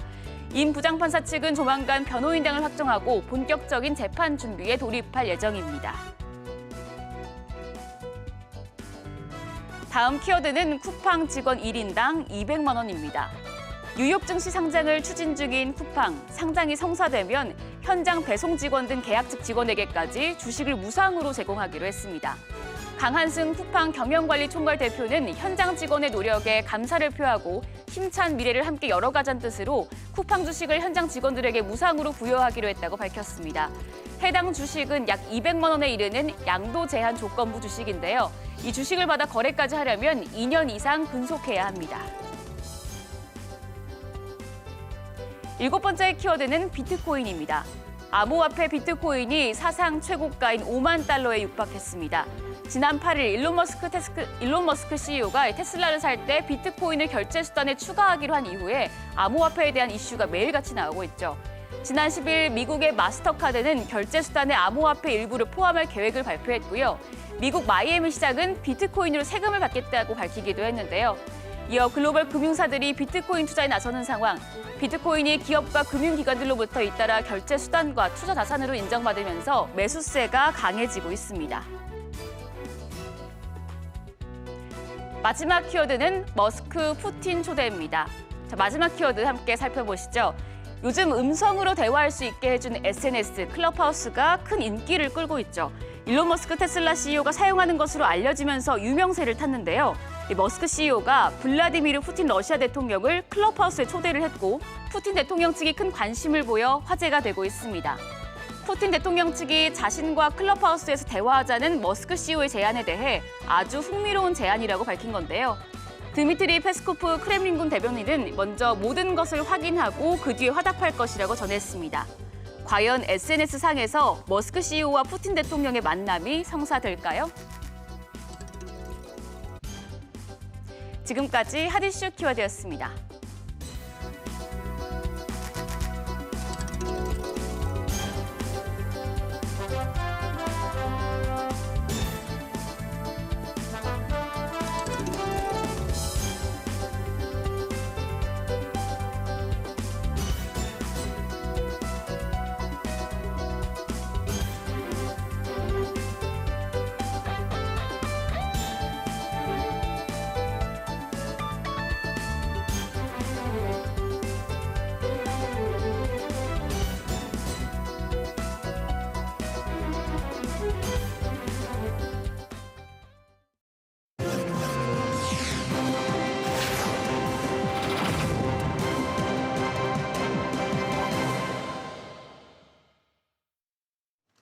해법을 찾는 토론 이슈앤 직설 시작하겠습니다.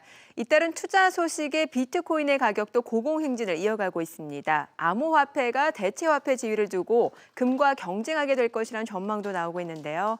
하지만 낙관론만큼 비관론도 만만치 않습니다. 뜨겁게 달아오른 암호화폐 시장, 그 미래는 어떨지 전문가들과 이야기 나눠보겠습니다.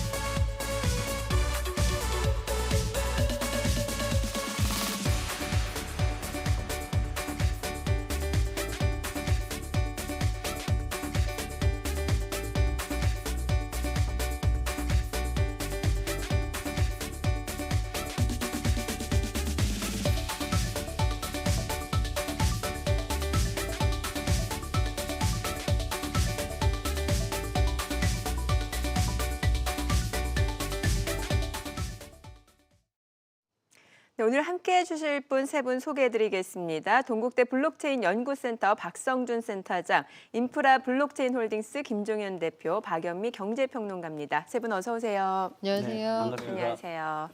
자, 비트코인 가격이 지금 들썩이고 있습니다. 15일 기준으로 국내에서 비트코인 가격은 이제 1코인당 5,200만 원을 넘어섰습니다. 이번 비트코인의 상승 배경, 테슬라 효과도 한몫했을 것 같은데요. 아, 예. 예. 그렇죠. 그러니까 테슬라가 이제 비트코인 상승에 한몫한 거는 분명히 맞습니다. 네. 근데 그 전에 제가 볼 때는 이제 현재 비트코인에 대한 그 암호화폐에 대한 그 예. 인식이 안정화되고 있다라고 저는 보고 있어요.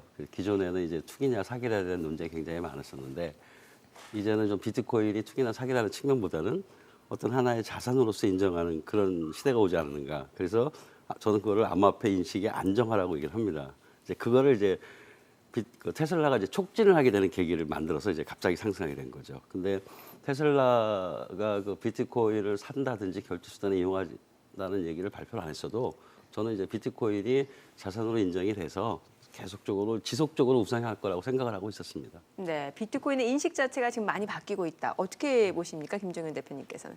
예, 저도 지금은 2018년도에 이제 비트코인이 급등해서 폭락하면서 여러 가지 그 의문도 많이 가졌었는데 그때와는 네. 분위기가 완전히 다른 것 같고요. 그렇죠. 지금은 테슬라라는 큰 회사가 특히 이제 앨런 머스크 같은 분이 여기에 비트코인이 좋은 거라고 얘기했기 때문에 여기에 대한 파급 효과도 굉장히 크지 않을까라고 생각이 됩니다. 그런 측면에서 이제 기업들이 비트코인에 투자하기 시작한 것은 개인 투자한 것보다는 훨씬 더 이제 바람직하고 시장도 많이 커질 것으로 보여집니다.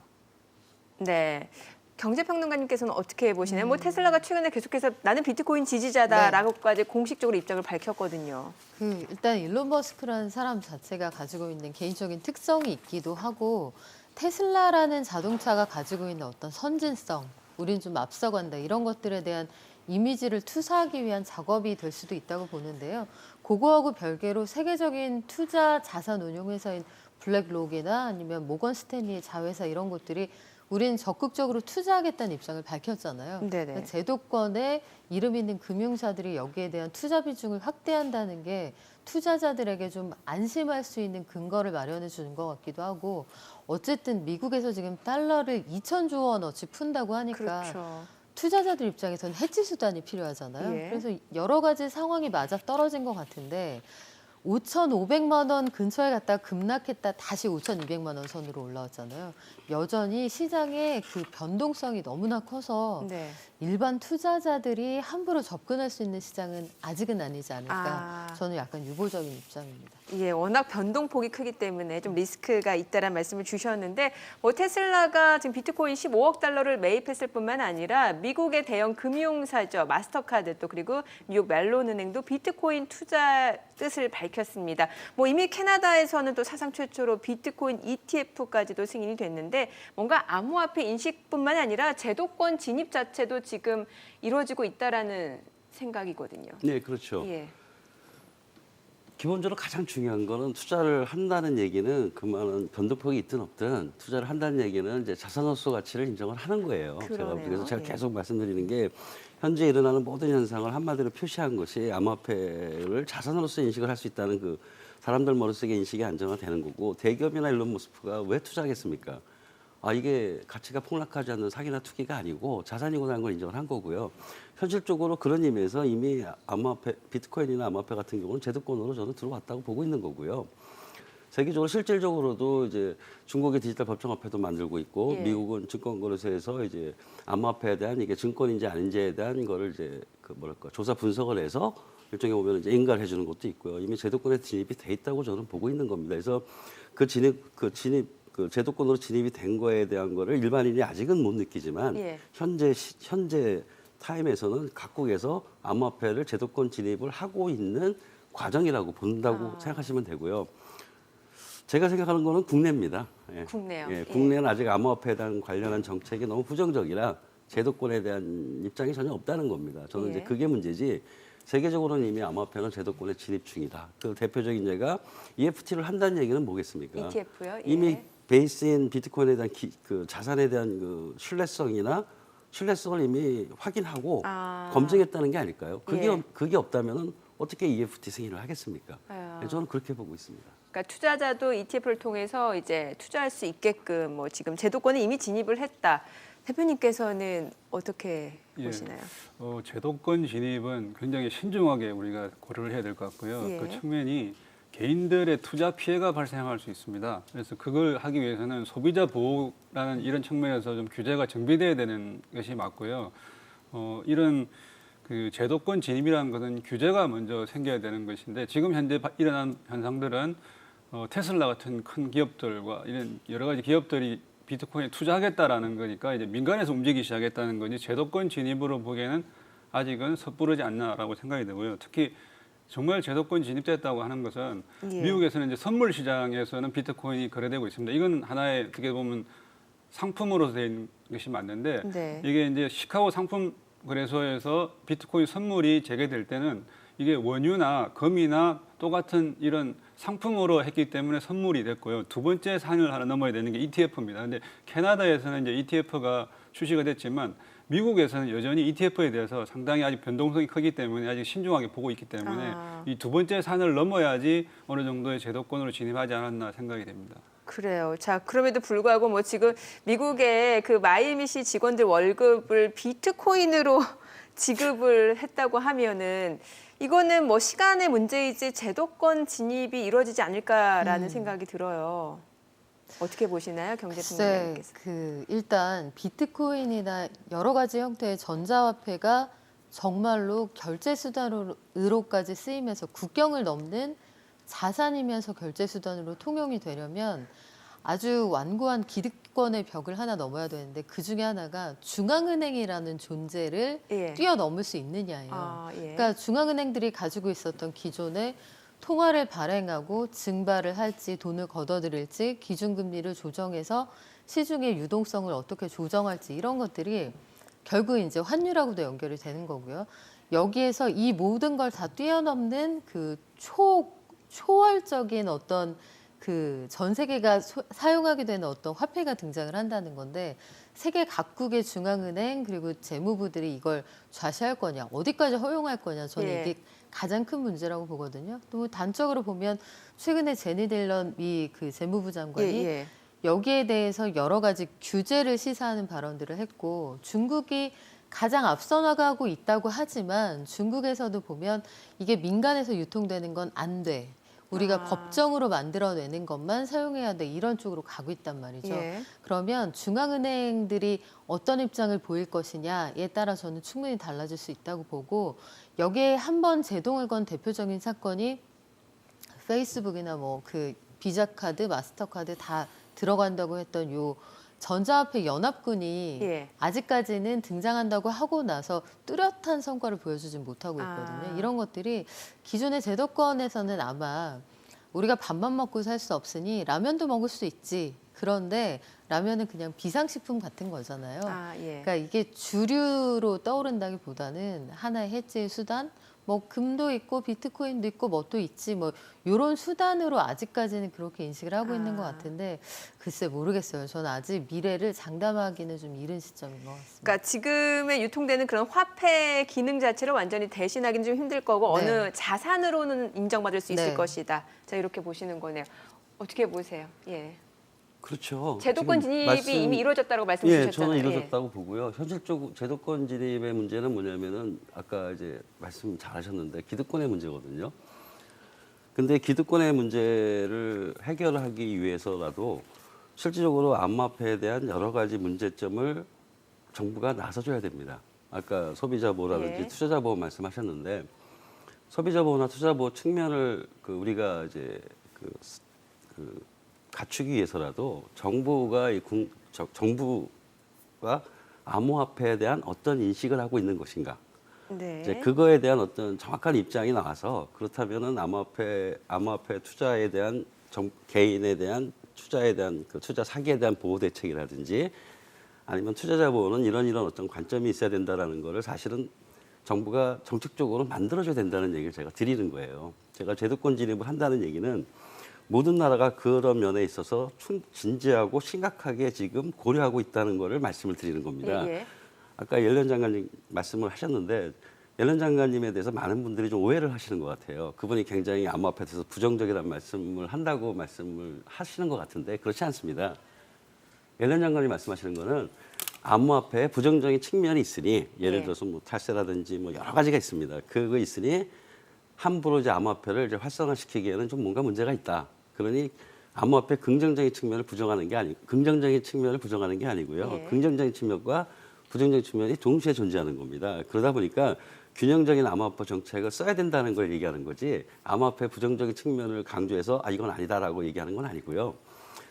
원래 국제 간의 그 암호화폐 그 정책에도 보면은 G20이라든지 G7 재무부 장관 회의에서도 암호화폐에 대한 정책 논쟁을 한 2017년부터 하고 있었습니다. 왜냐하면 예. 이게 개인 간이기 때문에 국제 간에 국경이 없는 거거든요. 이제 그러다 보니까 어떤 문제가 생기냐면은 기존에는 모든 그 자본이나 자산의 이동이 현재 금융 생태가 돼 있죠. 거기에 제도권 안에 들어와 있다는 거예요. 근데 비트코인 같은 암호화폐들은 제도권 바깥에 있습니다. 그거는 각 정부가 통제할 수 없는 하나의 영역이 생긴 거죠. 예.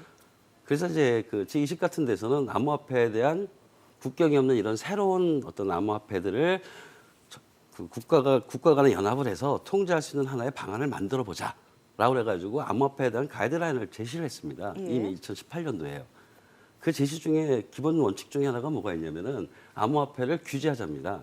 그리고 암호화폐 하는 사람들은 전부 강력한 규제를 원합니다. 저도 원하고요. 근데 그래요? 예. 전제 조건이 뭐냐면은 암호화폐 그 정책 가이드라인의 원칙에 금지 아닌 규제라는 거예요. 금지 아닌 규제. 예. 근데 세계 각국은 금지 아닌 규제라는 얘기는 뭐냐면 암호화폐 활성화에 대한 노력도 하고 그다음에 거기에 대한 부정적인 측면을 이제 예방하는 이런 규제도 하자는 게 일반적인 흐름입니다. 제가 자꾸 우리나라 말씀을 드리는 이유는 근데 우리나라는 그 G20에 있는 원칙을 가져다가 금지 아닌 규제에서 금지는 빼는 거예요. 예. 금지 아닌라는 거는 빼고 규제만 이제 강력하게 추진을 하는 거죠. 그러니까 암호화폐에 대해서 강력한 금지와 그다음에 규제까지 하다 보니까 우리나라 암호화폐 생태계가 이제 고사될 수 있다는 그런 우려를 하는 거고요. 예. 그리고 미래는 분명히 암호화폐가 일상화될 겁니다. 그거는 이제 저의 개인적인 예측이지만 분명히 일상화되고 그게 시장에서 보여주고 있다고 보는 거예요. 예. 제가 이제 말씀드린 건 뭐냐면은 아까 기득권 말씀하시는데 중앙은행 또 말씀을 하셨는데 중앙은행에서 발행하는 걸 우리는 이제 CBDC 이제 말씀하시는 것 같아요. 그러니까 우리 같은 사람이 얘기할 때는 이제 디지털 법정화폐라고 얘기합니다. 예. 디지털 법정화폐하고 암호화폐는 이제 뒤에 이제 토론이 되면은 제가 또 다시 한번 설명을 드리겠지만 디지털 법정화폐하고 암호화폐는 서로 다른 거예요. 예. 그러니까 암호화폐하고 디지털 법정화폐는 경쟁 관계가 아니고 상호 보완적인 관계입니다. 목적이 다른 겁니다. 그래서 저희 같은 경우는 암호화폐가 법정화폐가 된다는 얘기를 전혀 하지 않습니다. 예. 디지털 법정화폐는 디지털 법정화폐들의 목적이 있는 거고. 그럼 디지털 법정화폐 자체는 어떤 실물로서의 화폐가 없는 것뿐이고 예, 그렇죠. 중앙은행에서 철저하게 통제를 하는 그런 당연하죠. 왜냐하면 우리나라 화폐라고 같은 보면 경우에 되겠네요. 디지털 법정화폐가 나올 수밖에 없는 이유 중에 하나가 예. 현금 없는 사회, 캐시리스를 얘기하지 않습니까? 예. 그리고 실질적으로 우리 현금 많이 안 쓰잖아요. 그렇죠. 근데 그러니까 지폐, 예. 소위 말하는 실물화폐인 지폐에 대한 관리 비용이 우리가 생각하는 것보다 상상으로 큽니다. 네. 이제 그거를 디지털화 시키면은 상당히 이제 경제적이고 효율적인 이점들이 많다는 거죠. 예. 그게 이제 디지털 법정화폐의 어떤 하나의 흐름이라고 저는 말씀드리고요. 근데 암호화폐는 법정화폐를 원하는 게 아니라 어떻게 보면은 이런 식으로 제가 예를 듭니다. 우리 지폐 있지 않습니까? 예. 근데 금융 생태계에서 수표가 있잖아요. 수표를 왜 만들까요? 디지털 법정화폐가 있는데. 그러니까 디지털 법정화폐 지폐가 있다 하더라도 금융 생태계에서는 수표가 또 차지하는 역할이 크고 충분히 수표로서의 목적이 있다는 겁니다. 마찬가지로 저는 이렇게 세상이 변할 것 같아요. 디지털 법정화폐가 나오면 예. 그걸 근거로 해서 네. 또 다른 결제 수단이 만들어지는 거죠. 예. 예를 들어서 뭐 전자수표, 그러니까 예를 들어서 암호수표 또는 이제 상품권 같은 거, 암호 예. 상품권 이런 것들이 많이 활성화돼서 중앙은행에서 그 얘기하는 디지털 법정화폐 시대가 온다 하더라도 암호화폐는 같이 병행해서 활성화되는 것이 제가 볼 때 맞는 흐름이지. 예. 디지털 법정화폐하고 암호화폐는 경쟁 관계가 아니다. 그래서 중앙은행에서 바라볼 때도 이 디지털 법정화폐 목적과 암호화폐 목적이 다르다는 거를 좀 더 아시게 된다면은 예. 저는 상호 보완적으로 충분히 발전할 수 있다고 생각을 한다는 겁니다. 그리고 예. 제도권화 된다는 거는 우리 암호화폐 하는 사람들은 좀 제도권을 빨리 시켜달라. 네네. 그래야 이제 일반인들이 암호화폐에 대해서 투자를 할 때 주의할 점이 뭐고 이런 것들 있지 않습니까? 요새 암호화폐 사기가 굉장히 많이 일어나는데 제가 볼 때는 정부가 방관하고 있는 거예요. 그러니까 일반인들이 어떤 암호화폐를 우리 주식 거래 시장 있지 않습니까? 예. 일반인들이 주식을 거래할 때 주식이라는 게 뭐고 그다음에 주식 거래할 때는 조심해야 되고 여러 가지도 얘기를 하지 않습니까? 근데 암호화폐에 대해서는 일반인이 암호화폐 투자를 하고 싶은데 그 투자에 대한 어떤 원칙이라든지 가이드라인에 대해서 그 정보를 얻을 수 있는 곳이 아무것도 없잖아요. 예. 전부 개인의 어떤 판단과 사고에 맡기는 거죠. 그리고 생각보다 암호화폐나 블록체인이 어렵다고 생각하시다 보니까 이 암호화폐가 좋은지 나쁜지 이걸 투자했을 때 고수익이 생길지 아닐지를 판단할 수 있는 객관적이고 합리적인 근거가 일반인이 알기에는 굉장히 어렵다는 겁니다. 예. 그렇다면 누군가 나서야 되잖아요. 그리고 실질적으로 암호화폐 시장이 굉장히 크지 않습니까? 잘 아시겠지만은 우리나라 대형 거래소에서 1년에 거래되는 그 거래 규모가 사실 어떨 때는 코스닥을 증가할 때도 있습니다. 네네. 현실적인 시장이 분명히 있는 거고 그 현실적인 시장에서의 문제도 분명히 있습니다. 아까 우리 김종현 대표님께서 말씀하신 가장 중요한 거는 투자자 보호라든지 예. 사기라든지 이런 거지 않습니까? 그렇다면 그거를 좀 뭔가 이렇게 제도권으로 가져와서 예. 암호화폐 거래소에 대한 어떤 그 문제라든지 투자자 보호에 대한 어떤 원칙이나 정책이나 가이드라인을 좀 자꾸 알려주는 것이 제가 볼 때는 암호화폐 사기를 예방하는 하나의 첫걸음이라고 볼 수가 있습니다. 예. 이제 그 중에 하나가 이제 특검법을 다들 아실 겁니다. 특검법이라는 게 뭐냐면은 집에서 얘기한 그 규제가 아닌 금지가 아닌 규제 강화해서 암호화폐에 대한 불법적인 어떤 사용을 방지하기 위해서 각 국가가 지켜야 되는 암호화폐 그 거래에 대한 기준이 되는 거죠. 예. 그게 규제입니다, 사실은. 예. 그걸 받아서 우리나라가 특검법을 만들어서 현재는 아마 암호화폐 거래소의 문제점을 특검법을 통해서 푸시려고 하는 것 같아요. 네네. 그래서 현재 이렇게 난립돼 있는 암호화폐 거래 중에서 어떤 조건을 만족하는 암호화폐 거래소를 이제 어떻게 보면 인가해 준다든지 이걸 통해서 암호화폐 거래소의 문제점은 해결하려고 하는 것 같습니다. 예. 근데 저는 거기에 덧붙여서 특검법이라는 거는 규제법이라는 겁니다. 근데 제가 아까 말씀드렸던 금지 아닌 규제에서 규제는 돼 있는데 예. 금지 아닌은 빠져 있다는 거예요. 그래서 제가 볼 때는 제도권으로 가져 들어야 되고요. 그리고 제도권화되고 있는 과정이라고 저는 말씀을 드리는 겁니다. 지금 그 과정으로 가고 있다. 뭐 지금 이미 비트코인이 사실 많은 투자자들 사이에서는 금을 대체하는 그런 자산으로서 좀 인식이 되고 있는 상황이고 뭐 이미 캐나다에서도 비트코인 ETF가 승인이 됐고 뿐만 아니라 세계 최대 자산 운용사인 블랙락에서도 이 비트코인에 대해서 투자 적격 등급까지도 부여를 했습니다. 이미 이게 어떤 그 투기성 자산이 아니라 투자 적격 단계다라는 등급을 부여했다는 건 뭔가 분명히 신호를 주는 것 같은데 뭐 자산으로서의 인식은 그렇다 치고 뭐 결제 수단으로서 인식은 어떤지도 좀 궁금해지거든요. 이게 결제 수단으로 갈 수가 있는지에 대해서는 여러 가지 갑론을박이 아직까지 많은 상황이에요. 네. 결제 수단이 되려면 첫째 가상화폐가 극복해야 될 문제는 가격 변동성이 있어야 됩니다. 제가 그 비트코인으로 커피를 한 잔 사 먹었는데 사 먹고 10분 뒤에 커피 10잔을 사 먹을 수 있는 돈이 됐다 그러면 누가 이걸 결제 수단으로 쓰겠습니까? 그러니까 이런 소액 결제는 불가능한 일이고요. 현재 비트코인은 일론 머스크가 얘기했던 테슬라 차를 사겠다. 예. 이건 어느 정도는 가능할 수는 있지만 그래도 몇백만 원 차이가 안시간만에 난다 그러면 이게 결제 수단은 불가능한 것 같고요. 그래서 이제 스테이블 코인이라는 게 나왔습니다. 그래서 스테이블코인이요? 가격이 그 법정화폐와 연동돼서 안정돼 있다고 하는 스테이블 코인이 나와서 이제 결제 수단에 대한 희망을 높였는데, 근데 이 스테이블 코인의 문제는 법정화폐를 내고 스테이블 코인을 받아가면 그 회사가 그 법정화폐를 계속 보유금으로 가지고 있어야 되는데 이걸 써버리고 나면 다시 우리가 그 스테이블 코인을 가져갔을 때 돈으로 환매가 불가능한 거죠. 그러니까 이 스테이블 코인을 발행하는 회사의 금융 안정성이 또 문제가 되기 때문에 이런 측면에서 이제 결제 수단으로서의 약간의 그 문제들이 많이 있고요. 지금 이제 말씀하신 제도권이라는데 제도권에 대한 정의부터 서로 공감대가 좀 형성이 돼야 될 것 같아요. 그래요, 제도권. 제도권이라는 게 결제 수단으로 사용할 수 있다라고 해서 제도권은 아니거든요. 제도권이라면 명확히 법에서 규정이 나와 있어야 되고요.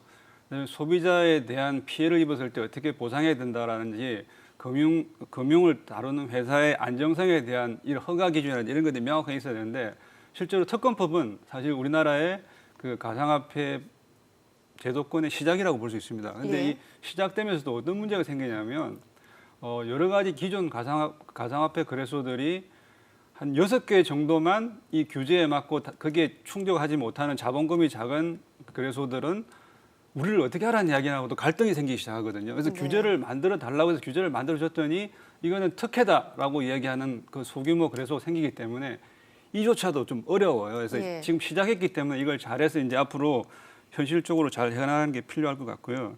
그다음에 이제 우리가 규제에 대해서 제도권이 됐다고 해서 안정하느냐 그건 아닌 것 같습니다. 우리가 작년에 라임 자산운용의 펀드 사태, 펀드 예. 환매 중단이 되면서 많은 피해자들이 발생했습니다. 그렇죠. 이거는 제도권에 펀드가 있음에도 불구하고 피해 발생에 대해서는 원래 소비자가 책임을 져야 되는 건데 네네. 판단에 대해서 이게 사실 잘 모르기 때문에 이 정도의 피해를 몰랐다고 얘기하면 또 정부가 모른 체 할 수가 없거든요. 그래서 규제와 동시에 충분한 교육과 금융 안정성을 해치지 않는지를 보고 제도권으로 넣을 수 있다라는 거죠.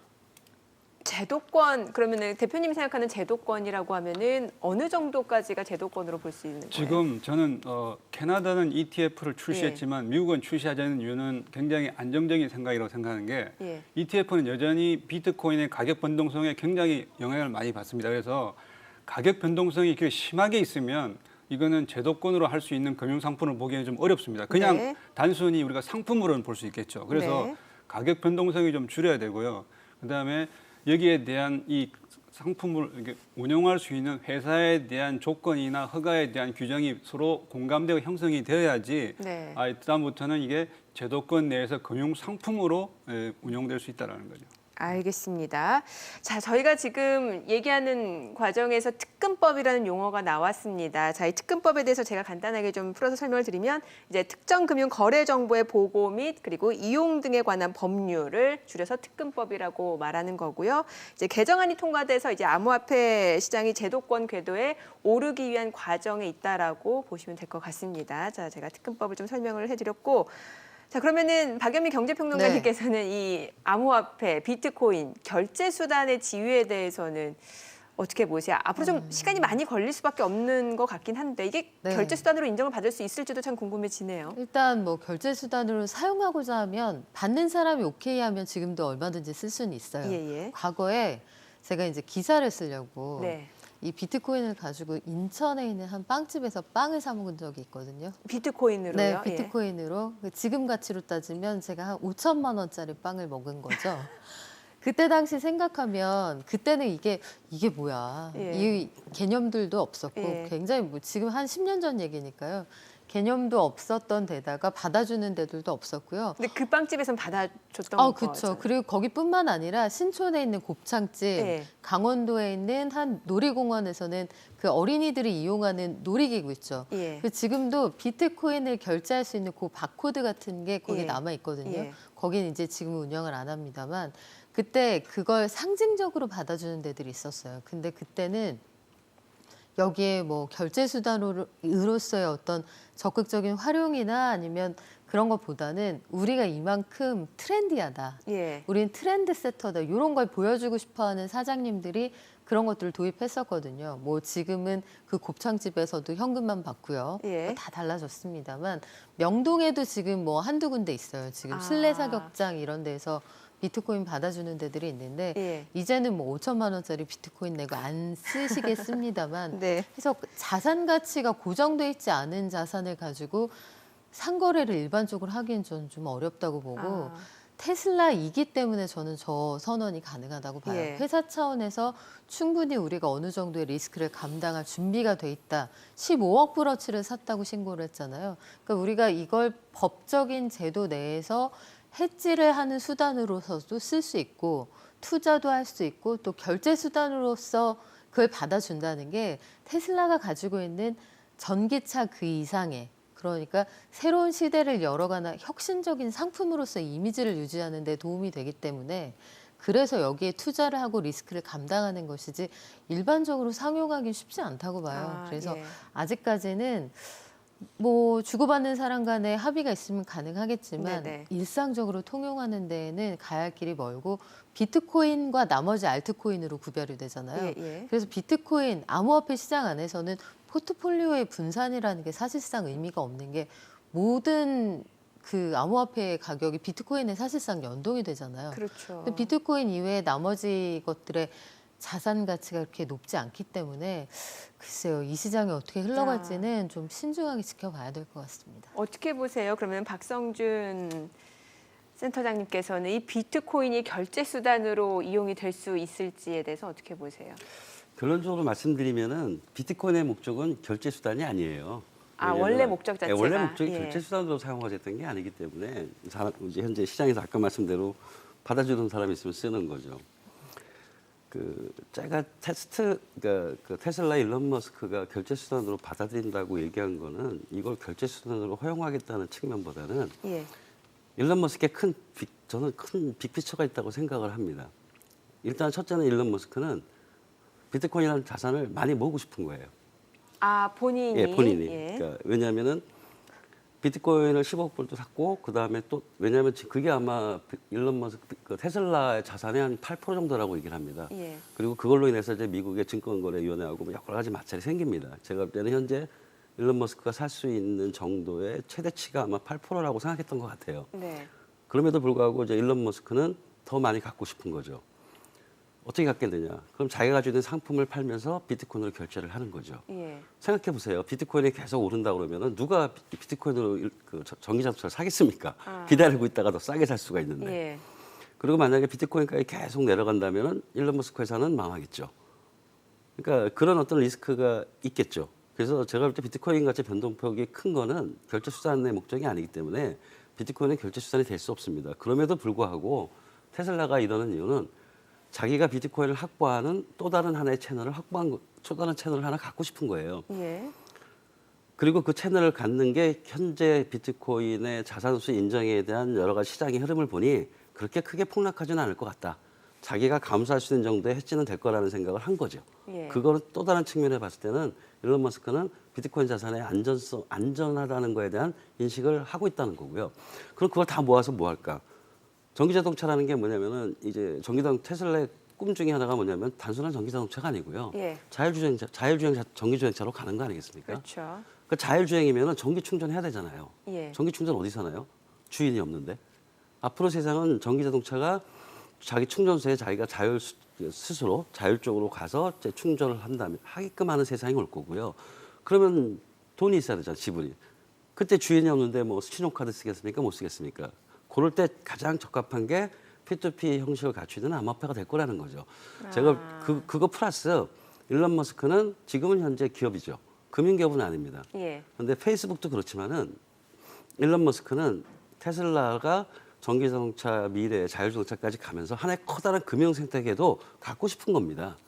금융 생태계를. 예. 그러니까 페이스북 리브라가 그 그리는 꿈도 똑같다는 거예요, 제 얘기는. 네네. 지금은 이제 융합의 세계이기 때문에 기업 그냥 단순하게 일반 기업이냐 아니면 금융기업이냐에 대해서 차이가 있지 않습니까? 그런데 미래에는 금융기업과 일반 기업이 융합이 될 겁니다. 너는 금융기업이야? 아니, 너는 아니야. 이런 네. 개념이 없어질 거라는 거죠. 예, 예. 누군가는 금융 생태계를 잡아야 되는 거죠. 그게 현재 현재 은행들이 잡을 거냐, 아니면 현재 자본 있는 대기업들이 잡을 거냐는 아직 모른다는 거고, 예, 예. 제가 볼 때는 은행이나 이런 개념이 없어지고 어떤 하나의 커다란 기업들이 예. 커다란 금융 생태계도 같이 움직이는 현재 세상에서 볼 때는 말이 안 되는 거죠. 예. 그런 걸 원한다고 봐요. 그래서 일론 머스크가 현재는 비트코인을 확보할 수 있는 여러 채널을 동시에 갖고 있는 거고, 예. 그다음에 중요한 건 그걸 가지고 뭐 할 거냐. 그게 문제죠. 일론 머스크는 우리가 생각할 때 천재 아니겠습니까? 아까 뭐 독특한 특성이 있다고 말씀하셨는데 제가 볼 땐 그 사람 머릿속에는 미래 세상에 대한 어떤 혁신과 그림이 있다고 저는 보고 있는 거고요. 예. 그걸 위해서 지금 단계적으로 저는 밟아가고 있다고 봅니다. 결론은 뭐냐면은 비트코인은 결제 수단은 아닙니다, 아직은. 예. 근데 제가 또 한 가지 첨가드리고 싶은 거는 비트코인의 변동성에 대해서 굉장히 말씀들을 많이 하시는데 데이터가 보여주고 있는 게 우리가 2017년, 18년도 너무나 광폭이 있었지 않습니까? 예. 그때 비트코인 변동폭은 지금에 비해서 훨씬 크겠죠. 예. 가만히 객관적인 데이터로 보면은 비트코인의 변동성도 줄고 있는 것도 현실입니다. 지금 우리가 볼 때는 굉장히 변동성이 크다고 생각할 수 있지만 어떻게 데이터로 보면은 비트코인의 변동성도 줄고 있는 거죠. 어느 순간에는 안정화될 수 있지만 지금은 비트코인은 결제 수단이 아닙니다. 예. 단지 아까 우리 김정현 대표님께서 정확한 말씀하셨는데 스테이블 코인이라는 것들이 있습니다. 예, 예. 그중에 대표적인 게 테라입니다. 지금 이제 테라가 아까 말한 보유금 문제 때문에 의심을 받고 있는 신뢰성 문제가 생겼지만 전 세계적으로 테라라는 그 암호화폐가 지불 결제 수단으로 상당히 많이 사용하고 있습니다. 제가 암호화폐는 목적이 다르다고 제가 말씀드렸지 않습니까? 예. 여러 가지 다양한 목적이 있고 그중에 결제용 수단으로 목적을 하는 암호화폐도 있다는 거예요. 예. 그래서 우리가 암호화폐를 결제 수단으로 쓰기 위해서는 결제 수단이 갖춰야 되는 여러 가지 조건, 그중에 가장 크게 우리가 생각하는 변동폭이고 그 변동폭이 안정화되어 있는 일종의 스테이블 코인 같은 것들을 쓸 수 있는 그런 암호화폐가 있어서 그걸 쓰면 됩니다. 그래서 비트코인의 결제 수단으로 오느냐 안 오느냐는 그 말씀들을 많이 하시는데 제가 볼 때는 현재상 비트코인은 결제 수단일 수가 없습니다. 예. 앨런 머스크의 빅픽처에 따라서 이제 본인이 비트코인을 모으고 싶어서 테슬라를 팔고 비트코인을 매입하고 이런 얘기를 하는 거다라는 제 생각에는 거네요. 비트코인이 그 만에 하나, 예. 제가 만에 하나라고 써서 좀 만에 죄송합니다만 하나, 예. 비트코인이 만약에 폭락해서 가치가 상당히 떨어졌다. 예. 그럼 취소할 겁니다. 아, 전기 자동차를 사겠다는 그 정책, 그 예, 선언을 예. 아마 죄송합니다 하고 취소하겠다는 거죠. 왜? 예. 그걸 어떻게 회사가 감당을 하겠습니까? 예, 알겠습니다. 자, 어쨌건 뭐 결제 수단에 대해서는 원래부터 애초부터 비트코인은 결제 수단이 될 수 없다. 그리고 아직은 좀 쉽지 않다라는 말씀을 주셨고, 자, 그러면은 뭐 지금 현재 이루어지고 있는 비트코인 자체는 사실 이게 분명히 수요가 있어요. 지금 대체 자산으로서는 인식이 굉장히 좋아지고 있고, 최근에 뭐 말씀해주신 대로 미국 쪽에서는 경기 부양책, 뭐 글로벌리하게 지금 돈이 넘쳐나는 시대다 보니까 화폐 가치가 떨어지고 이러다 보니까 비트코인 가치는 오히려 많이 올라가고. 금하고도 지금 대동소이한 그런 대체 자산으로서 인식을 받고 있거든요. 그 투자 자산으로서에서는 어떻게 보시나요? 예, 2018년도에 대신정권에서 보고서를 낸 게 있습니다. 예. 그 비트코인 투기에서 투자로라는 시대인데 그게 굉장히 인상적인 분석이 있는데 그 금시장을 대체하는 비트코인을 봤을 때 금시장의 25%를 대체하게 되면 예. 최고가가 16,800불 정도 될 거라고 얘기했는데 지금 이미 뭐 4만 8천 불을 넘었으니까 넘어섰어요. 이건 예. 금시장을 한 40~50%를 대체하는 수준에 가야 되는 건데도 불구하고 아직도 아닌 걸 보면 버블은 맞죠. 이제 어느 정도는 버블입니다. 그다음에 외환시장을 25% 대체했을 때는 48,000불이라고 네네. 그랬거든요. 외환시장 25%의 예상치도 이미 넘었습니다. 그렇죠. 그럼 지금 우리가 외환시장을 비트코인이 몇 프로나 과연 대체할 수 있을까를 보면 굉장히 회의적이거든요. 그 숫자에 대해서. 그러니까 이런 걸 보면 지금 현재는 자산으로 보기에는 좀 힘들고요. 예. 특히 이제 안정적인 자산이라고 하면 앨런 머스크의 말 한마디에 저렇게 그 금액이 올라갔다고 볼 수 있는 정도로 이렇게 연일 신고가를 낸다고 하면 이건 안정적인 자산으로 보기에는 너무나 거리가 있고 정말 투자자들이 모르고 이 가상화폐를 잘 모르고 하시는 분들은 피해를 입을 수밖에 없는 그런 상황이 예. 온다는 거죠. 오늘도 우리가 계속 논의하면서 사실 가상화폐의 뒤에는 블록체인이라는 탈중앙화 기술이 엄청난 기술이 있거든요. 예. 근데 그 블록체인 기술은 어느 정도 지금 앞으로 전망이 있을지를 별로 얘기하지 않고 가상화폐의 가치나 네. 금액에 대해서만 집중하는 이게 우리의 지금 이 위험한 현실이고 블록체인 기술 발전에 저해되는 것으로 저는 보여집니다.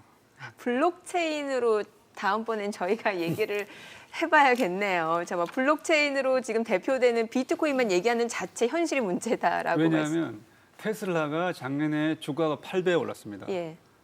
비슷하게 비트코인도 7배 올랐거든요. 뭐 실제로 뭐 예. 앨런 머스크가 그 해시태그로 예. 비트코인을 단 예. 1월 29일 이후에 예. 계속 뭐 비트코인 예. 주가도 비트코인도 계속 예. 올라가요, 예. 가격이. 근데 테슬라가 8배 올랐을 때는 누구도 버블이라고 얘기하지 않는데 네. 비트코인이 7배 올라가면은 약간의 걱정들을 하기 시작한 이유가 테슬라 뒤에는 자율주행차라는 기술이 계속 발전될 것이라고 예. 보는데 비트코인 뒤에 있는 비트코인 기술도 발전될 수 있는 가능성이 충분히 있음에도 불구하고 그거를 논하지 못하고 금액만 치다보는 우리의 현실은 조금 바뀌어야 된다라는 거죠. 그 블록체인 기술에 대해서 다음에 저희가 시간을 좀 한번 마련해 보도록 하겠습니다. 자, 그러면 박연미 경제평론가님께 좀 여쭤볼게요. 자, 뭐 결제 수단으로는 이게 쉽지 않고 실제로 또 사용을 해보셨으니까 그러면은 자산으로서는 어떻게 보시나요? 자산으로서는 그러니까 해지의 수단 일종으로서는 예. 지금은 뭐 충분히 눈여겨볼 만하다고 보는데요.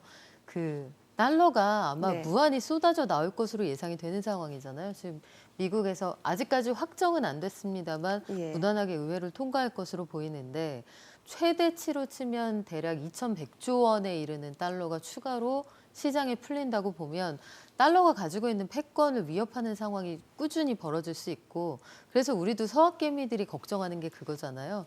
주식으로 벌고 환율 때문에 손해볼까 봐. 예, 그런 예. 상황들을 생각할 때 해지 수단으로서의 의미는 충분히 있는 상황이지만 이걸 가지고 널리 사용된다거나 아니면 기존의 기득권들을 대체한다거나 아니면 금융 시스템의 일대 변혁을 가져올 만큼 당장 큰 진전이 있을 거다. 이렇게 보기엔 좀 이른 시점인 것 같고 사실 기술의 미래에 대해서는 아직 충분히 알고 있는 사람이 많지 않아서 예. 아직 논의하기엔 좀 일러 보입니다. 공부를 좀 더 하고 우리도 좀 더 그 생태계를 많이 겪어본 다음에 그 다음에야 좀 진지한 논의가 가능할 것 같아요. 그래요. 자, 그러면은 자산으로서 지위에 대해서도 뭐 여러 얘기가 나오는데 앞서 결제 수단은 원래 애초에 아니었고 자산 자산으로서는 그래도 뭐 네. 인식 자체가 지금 많이 바뀌고 있다 이렇게 보시는 거잖아요. 예. 비트코인은 좀 여러 가지 우리가 고려해야 될 특징들이 좀 있어요. 그래서 최초의 그 암호화폐지 않습니까? 네네. P2P로 이루어진 최초의 암호화폐이기 때문에 그 옛날부터 비트코인을 우리는 이제 비트코인 골드라고 그래가지고 디지털 골드. 그래서 예. 사실 금하고 비교를 많이 합니다. 아. 그 첫 번째가 뭐냐면 금은 채굴을 하지만은 금의 채굴 생산량은 가만 갈수록 줄지 않습니까? 예. 채굴비용이 많이 들고 예. 한정적인 어떤 한정적인 수량이 있다는 거고요. 똑같이 비트코인도 2018년에 나왔을 때 아마 인플레이션에 대해서 되게 이제 그 걱정을 많이 했던 것 같아요, 이 사람이. 그래서 디플레이션 개념이 화폐 개념입니다. 예를 들자면 그 채굴하는 양이 굉장히 가면 갈수록 줄어들어서 네. 채굴량은 이미 정해져 있습니다. 2,100만이라고. 그러다 예. 보니까 한정돼 있는 수량이 있는 거죠. 아, 그게- 예. 그게 첫 번째 금하고 비슷한 첫 번째 특징이 있는 거고. 그래서 두 번- 마이닝이라고 하는 예, 거군요. 그래서 원래 이제 금하고 같은 개념의 채굴이라는 예, 마이닝이라는 걸 쓰는 겁니다. 금도 예. 채굴하고 비트코인도 채굴하고. 그리고 이제 또 하나가 이제 사실 화폐라는 게 우리가 쓰고 있는 지폐라는 게 원래는 금을 기조로 해서 만든 거예요. 아, 예. 원래 달러라는 게 원래 금 보관장 아니었습니까? 그래서 금 본위제로 대도라는 게 있다가 여러 가지 금 채굴의 한정 때문에 그 탈본위제가 돼가지고 지금 말하는 뭐 양적 완화 정책이나 뭐 재정책을 쓸 수가 있게 만들어진 거죠. 그러다 보니까 모든 지폐들의 기준이 사실은 자산의 기준이 금인 경우가 있었다는 거죠. 예. 어떤 자산의 기준점 같은 역할을 했던 거고 예. 비트코인도 똑같습니다. 비트코인이 최초의 암호화폐이기 때문에 다른 모든 화폐들의 가치를 평가하고 그 인덱스를 매길 때 비트코인을 가지고 매길 수가 있는 거죠. 예. 그리고 다른 암호화폐를 살 때 비트코인으로 사게끔 실조를 해왔고요. 그러다 보니까 비트코인이 어떻게 보면 제가 볼 때 현재 세상의 관점에서 본다면은 정확하지는 않습니다만은 예. 일반인들이 볼 때는 금과 같은 기초 자산의 역할을 할 수 있을 거라는 생각들을 많이 할 수 있다는 거예요. 금과 같은 기초 예, 자산 기초 역할. 자산이니까 예. 베이스. 근데 어떤 분들이 그래서 이제 비트코인에 대해서 투자하고 리스크가 있다고 말씀하시는데 저는 이렇게 생각합니다. 원래 금융 상품이라는 게 그런 거 아닐까요? 우리 선물 있고 여러 가지 해지 수단을 만드는 게 파생 상품들이 있잖아요. 그렇죠. 비트코인이라는 어떤 게 비록 변동성이 지금 현재 변동성이 언젠가는 저는 없어질 거라고 보는데 있다면은 그 비트코인의 변동성을 해지하는 어떤 파생 상품이 저는 나올 수 있다고 보고 있는 겁니다. 아, 예. 예. 그러니까 비트코인은 자산으로서 자산으로서 인정을 하는 인식이 안정화가 됐다는 얘기는 또 다른 얘기는 무슨 말이냐면은 비트코인을 기본으로 해서 생기는 수없이 많은 파생화폐가 나올 수 있다는 걸 제가 비트코인을 말씀드립니다. 기초자산으로 하는 파생 상품이 나올 수 있다. 그 중에 하나가 EFT도 하나일 수가 있는 거고요. ETF, 예. 그래서 비트코인의 변동성이 너무 커가지고 투자하는데 어렵다 그러면은 어떤 금융 전문가가 나와서 우리는 비트코인을 기초 자산으로 변동성에 대한 리스크를 여러분께 해결해 주겠습니다 하고 어떤 상품을 만들 수 있다는 거죠. 일종의 선물 같은 거죠. 예, 예. 주식이 오를 때와 떨어질 때 어떤 거에 대한 해지를 위해서 선물을 만들지 않습니까? 그런 거는 제가 볼 때 제가 그런 걸 만들 수는 없지만 금융 전문가들은 충분히 그런 사고를 할 수 있는 마음의 문만 연다면 예. 비트코인을 가지고 수없이 많은 파생 상품이 만들어진다고 보는 거고요. 예. 그래서 저는 비트코인은 금 같은 자산의 성질이라고 그냥 일반인들은 생각하면 된다고 보고 있습니다. 예, 예. 그리고 또 하나가 뭐냐면은 현재 우리나라도 그래요. 전 세계적으로 이제 그 파생 상품이라기보다는 이거는 그냥 일반적인 금융 상품인데 커스터디 서비스라는 게 있습니다. 지금은 우리가 은행에 돈을 주면은 이자를 받지 않습니까? 그 대상이 이제 암호화폐가 되는 거죠. 그러니까 내가 가지고 있는 암호화폐를 은행에 맡기면 예. 거기에 대한 이자를 주는 그러니까 대출을 할 수 있는 그러한 금리 상품을 암호화폐를 금리 상품으로 취급하는 은행이 늘어나고 있다는 거고요. 예. 우리나라도 그 대표적인 은행들이 지금 커스터디 서비스를 준비하고 있습니다. 예. 이제 그게 아직 제도적으로 이제 안착이 안 돼가지고 못 하고 있는 거고, 제가 아까 말한 제도권이라는 얘기 뭐냐면은 일반적으로 제도권에 있는 서비스라는 상품들 하는 회사들이 비트코인이나 이런 것도 하나의 대상 상품으로 보고 가져올 수 있는 그런 시대. 예. 저는 그게 제도권의 완성이라고 보고 있는 거예요. 예. 이제 그런 식으로 보면은 금을 가지고 아마 자산으로서 인정하는 거는 제가 분명히 맞고, 그게 금 같은 역할을 할 것이다라고 저는 생각을 합니다. 그리고 그거에 따라서 아마 올해 전 세계적으로 이제 비트코인 관련된 수많은 파생 사업이 나올 거라고 저는 예측하고 있습니다. 그래요. 비트코인을 하나의 기초 자산으로 인식하면 여러 가지 파생 상품도 좀 기대해 볼 수 있을 것 같고, 뭐 실질적으로 비트코인을 맡기고 어떤 대출까지도 가능할 수 있는 그럼요. 예. 것도 기대해 볼 수 있다. 어떻게? 예. 그 조금 전에 박선영 센터장님께서 굉장히 재미있는 말씀을 해주셨는데, 금융 전문가들이 마음의 문을 열면은 예. 뭐 얼마든지 안정된 금융 상품이 나올 거라는데, 제가 오랫동안 금융에 몸담고 있는 사람으로서 저 충분히 마음을 열고 있습니다. 예. 근데 이제 그 아까 파생 상품이 개발되면 해지 수단이 될 거라고 하셨는데, 파생 상품은 지금 현재 금융시장에서 상당한 고위험 고수익으로 돼 있습니다. 하이 리스크 하이 리턴이죠. 예, 그래서 파생 상품은 아무나 할 수 있는 게 아니고요. 2천만 원 이상을 예치를 해야 되고, 증거금이 그다음에 있어야죠. 그 전에 거래 경험이 있어야 되거나 교육을 받아야 됩니다. 그 정도로 위험하다는 거죠.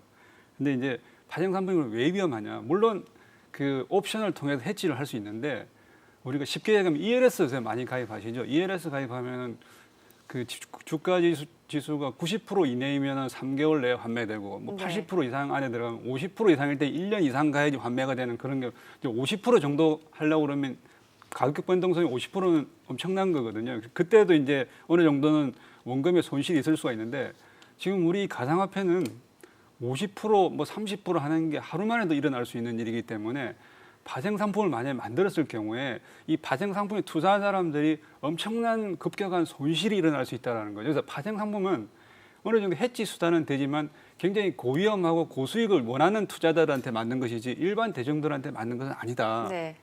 라고 말씀드릴 수가 있고요.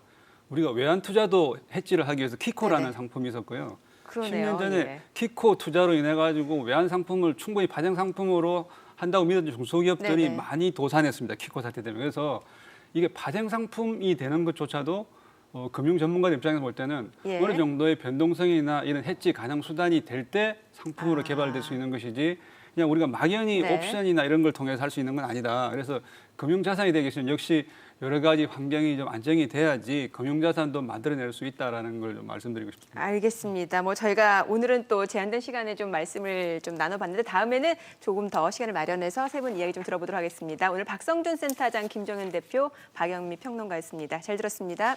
네, 수고하셨습니다. 네, 오늘 준비한 순서는 여기까지입니다. 시청해주신 여러분 고맙습니다.